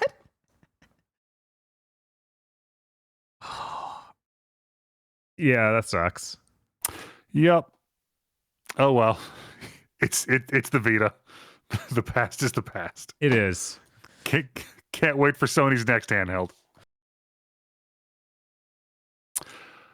Speaking of Sony, Lost Soul aside, its Steam page went up. Yep. Okay. And apparently when it went up, it had a requirement for a PSN account. Oh, cool. And then like a day later, that got removed. Oh. Now I wonder if it's just going to be there anyway when it launches. Right? I'm wondering if they're not talking about it or if they've actually learned this lesson. Yeah, that's a single player game. Why do you need a PSN sign in? Like that's dumb. No, see, you're using that part of your brain that looks for logical links and reasoning for a decision that a major gaming company is making. Why do I have to that part of your mind? Like, why do I have to sign a EULA to play a completely offline game? Yeah, like Penny's Big Breakaway. That reminds me, Prince of Persia's crown of whatever. The Lost Crown. Has Ubisoft achievements. Keep begging you to like sign into Ubisoft and you cleared a goal. Hey, you did Sony. Something. Hey, Sony and Microsoft. You need to go to Ubisoft and say, you get that shit off our fucking platform. Why do you allow Ubisoft to have their own separate achievement system that keeps asking me to sign into something? What is wrong with you? And why does Ubisoft think that's a good idea? Oh, right. Well, if if they get you to sign something else up, they can tell investors that they got another number and also sell your data. Yes, that's obviously the real reason, but there's no actual gain for the customer. So yeah, I can't wait to see if this is going to turn out to be a sinister move or one more example of bullying corporations working. Keep bullying. Yeah, no, never stop. Even if it doesn't work, fuck them. Yeah. So Sony has put up a job listing for a project senior producer for and I'm quoting here, a newly established AAA studio based in Los Angeles. who is working on let's see here. Our mission is to create the next groundbreaking AAA original IP while reimagining the development process with a lean and highly efficient approach. Sure, this will be great. Now, this may just be being ignorant about this sort of corporate job listing site, but right below that was the same job listing marked for London, UK. But when you clicked through it, it still said Los Angeles. So I don't know if that's a typo or something truly bizarre. Yeah, that's truly bizarre. If I remember, God, I'm trying to remember the information that was collated or rumored based on this. This might have to do with that guy we were talking about earlier who left the Call of Duty studio. Yeah, I did see ex-Call of Duty guys floated around. Yeah, so that would in be rumors about this position.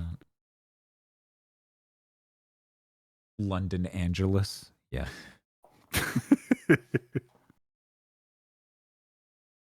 Hey, Bob. Hey. I don't have much. Well, the important thing is that you don't have more terrible things. Right. Because I'm tired of that. My Shiranui is coming to Street Fighter 6 February 5th.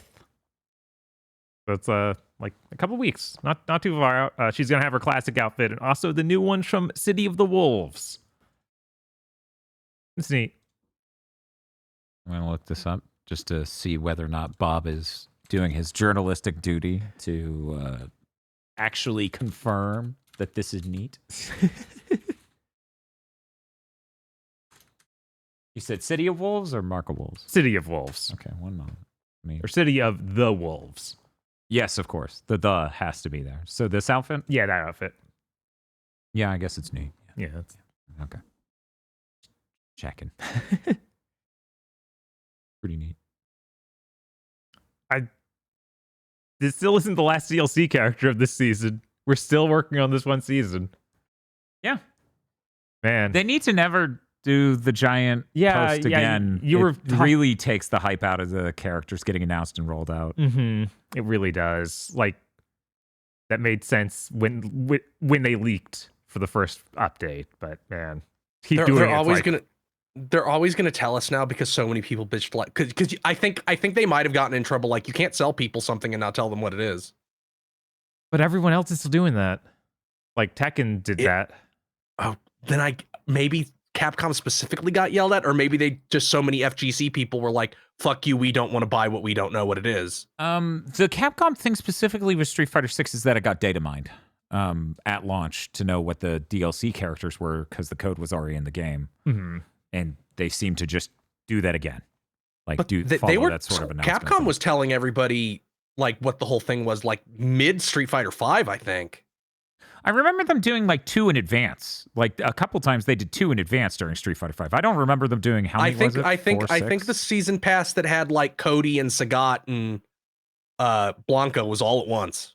But I might be misremembering. Yeah, I don't think the last one was, because I could have sworn it was like a big hype moment when they're like, Akira from Rival Schools is here. And that was like the last character added in that game. Yeah, I guess the difference here is that people can buy a Street Pass knowing what's coming. Yeah. Sorry, Season Pass knowing what's coming. Which is nice. Instead of being like, in the last 2 characters, Scrunt and their sister Grunt.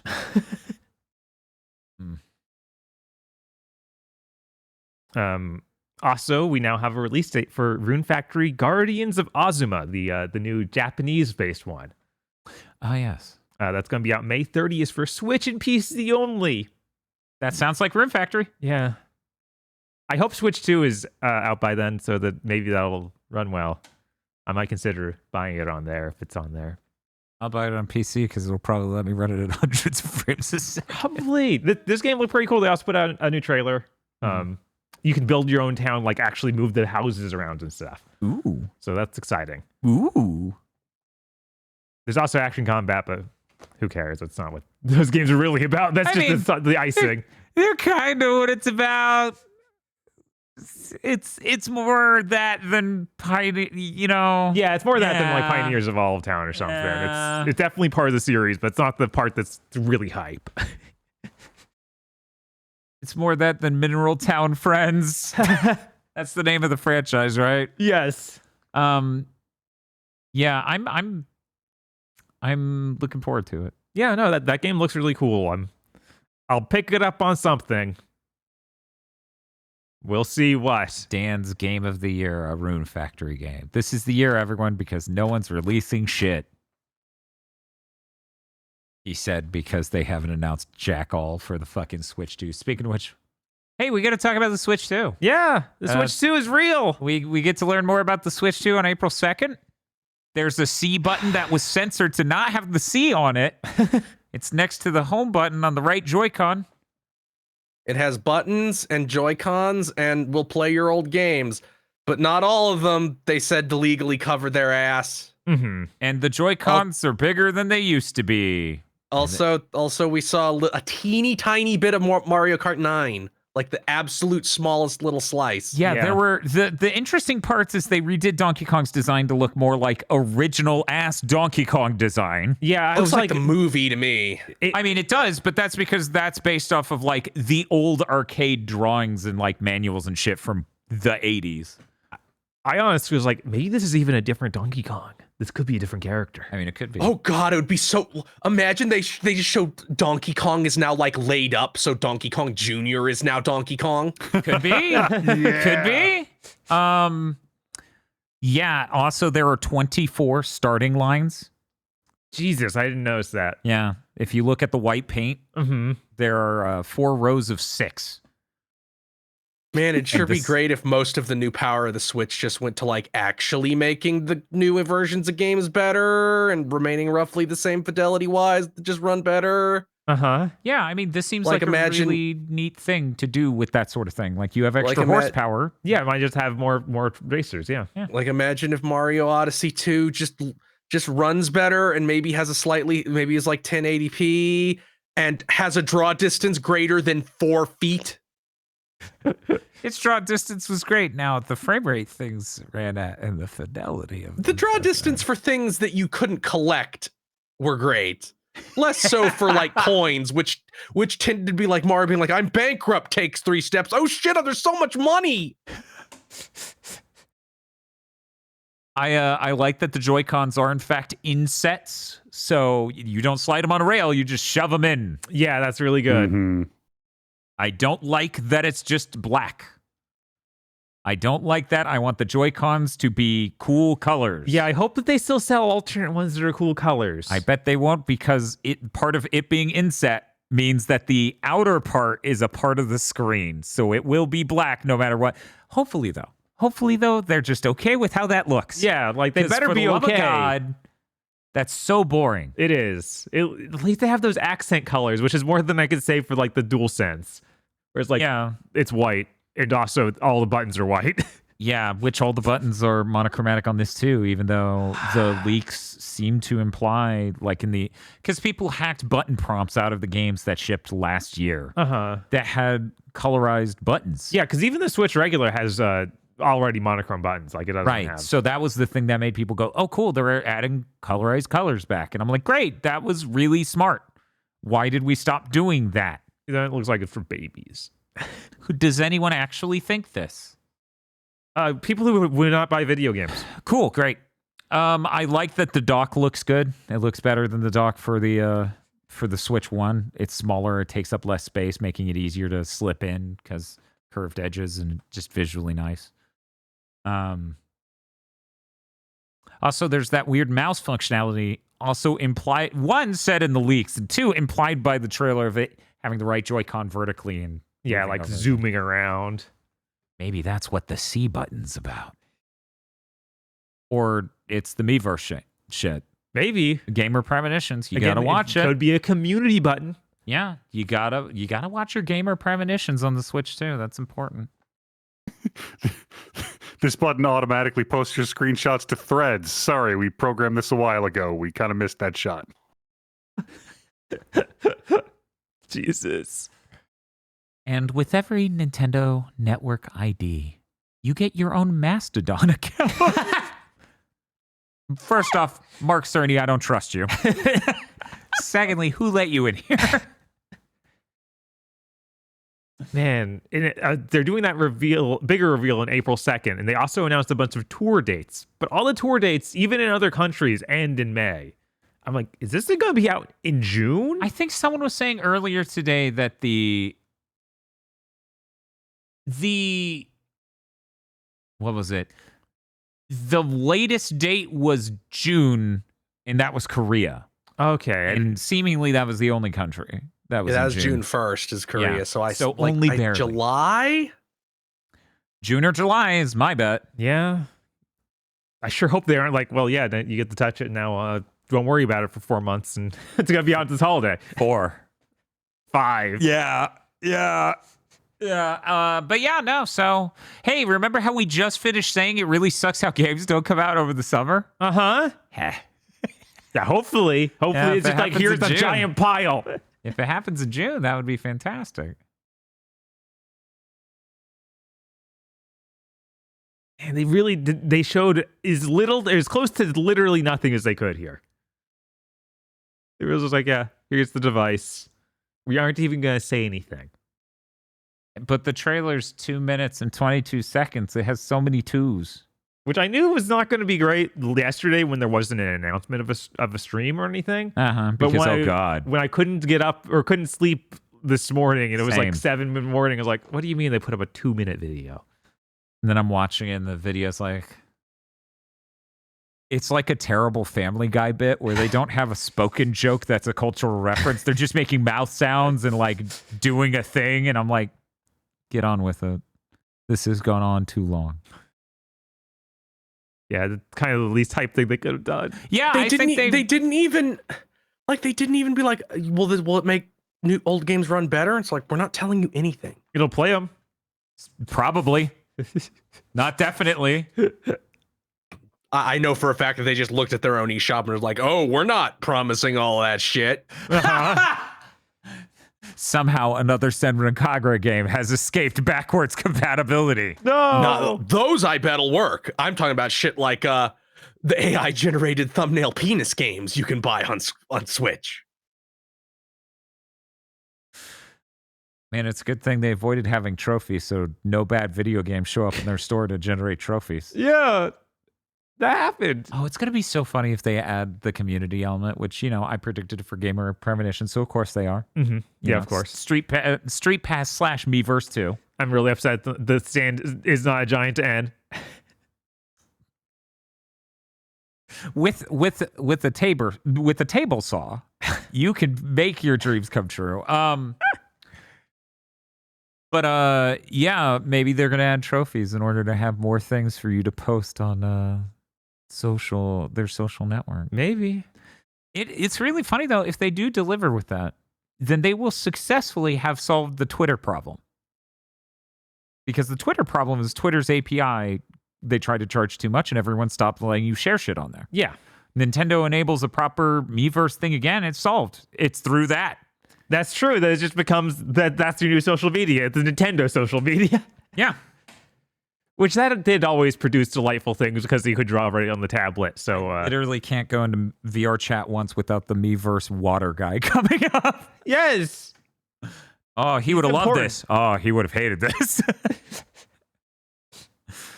Yeah, no, I couldn't. I'd love to see that community taken up to the scale that Switch is on sales wise, because it was such a weird, cryptid audience because it was the Wii U. Right. It was such a small group of people that it produced a very interesting subset. Yeah. But yeah, I'm looking forward to more announcements. I'm glad they just said it exists, and here's the picture. At least we know exactly when to wait for now. We don't have to sit there being like, is it going to be next week? So I'm not too frustrated. I do find it funny how many different people did over hour-long videos in reaction to this 2-minute, 22-second trailer that has nothing in it. Yeah. So in order to be like them, we're going to have to talk about this over 50 more minutes. You ready for that, Chris? You excited to talk about the Switch 2's complete lack of information for 50 plus more minutes? What are you talking about? IGN said it was going to they had 30 things. I still don't know how you even do that. The Joy-Con's bigger. Anyway. That's it. That was a big thing to mention this week. Hopefully next week will be better. Hopeful. Yeah. Because oh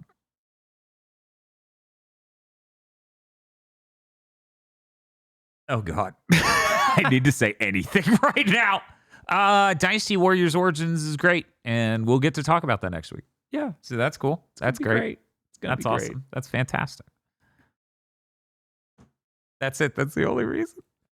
Anyway, please look forward to our stream tomorrow where we play Dynasty Warriors Origins. An incredibly important, incredibly awesome video game. Hey, Aggro, do you have any plans this weekend? I'm going to very normally and very calmly play Romancing Saga 2 Remake. Okay.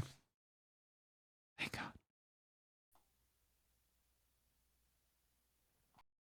I saw your mic light up. What? Don't look at me. Oh God, Jesus Christ.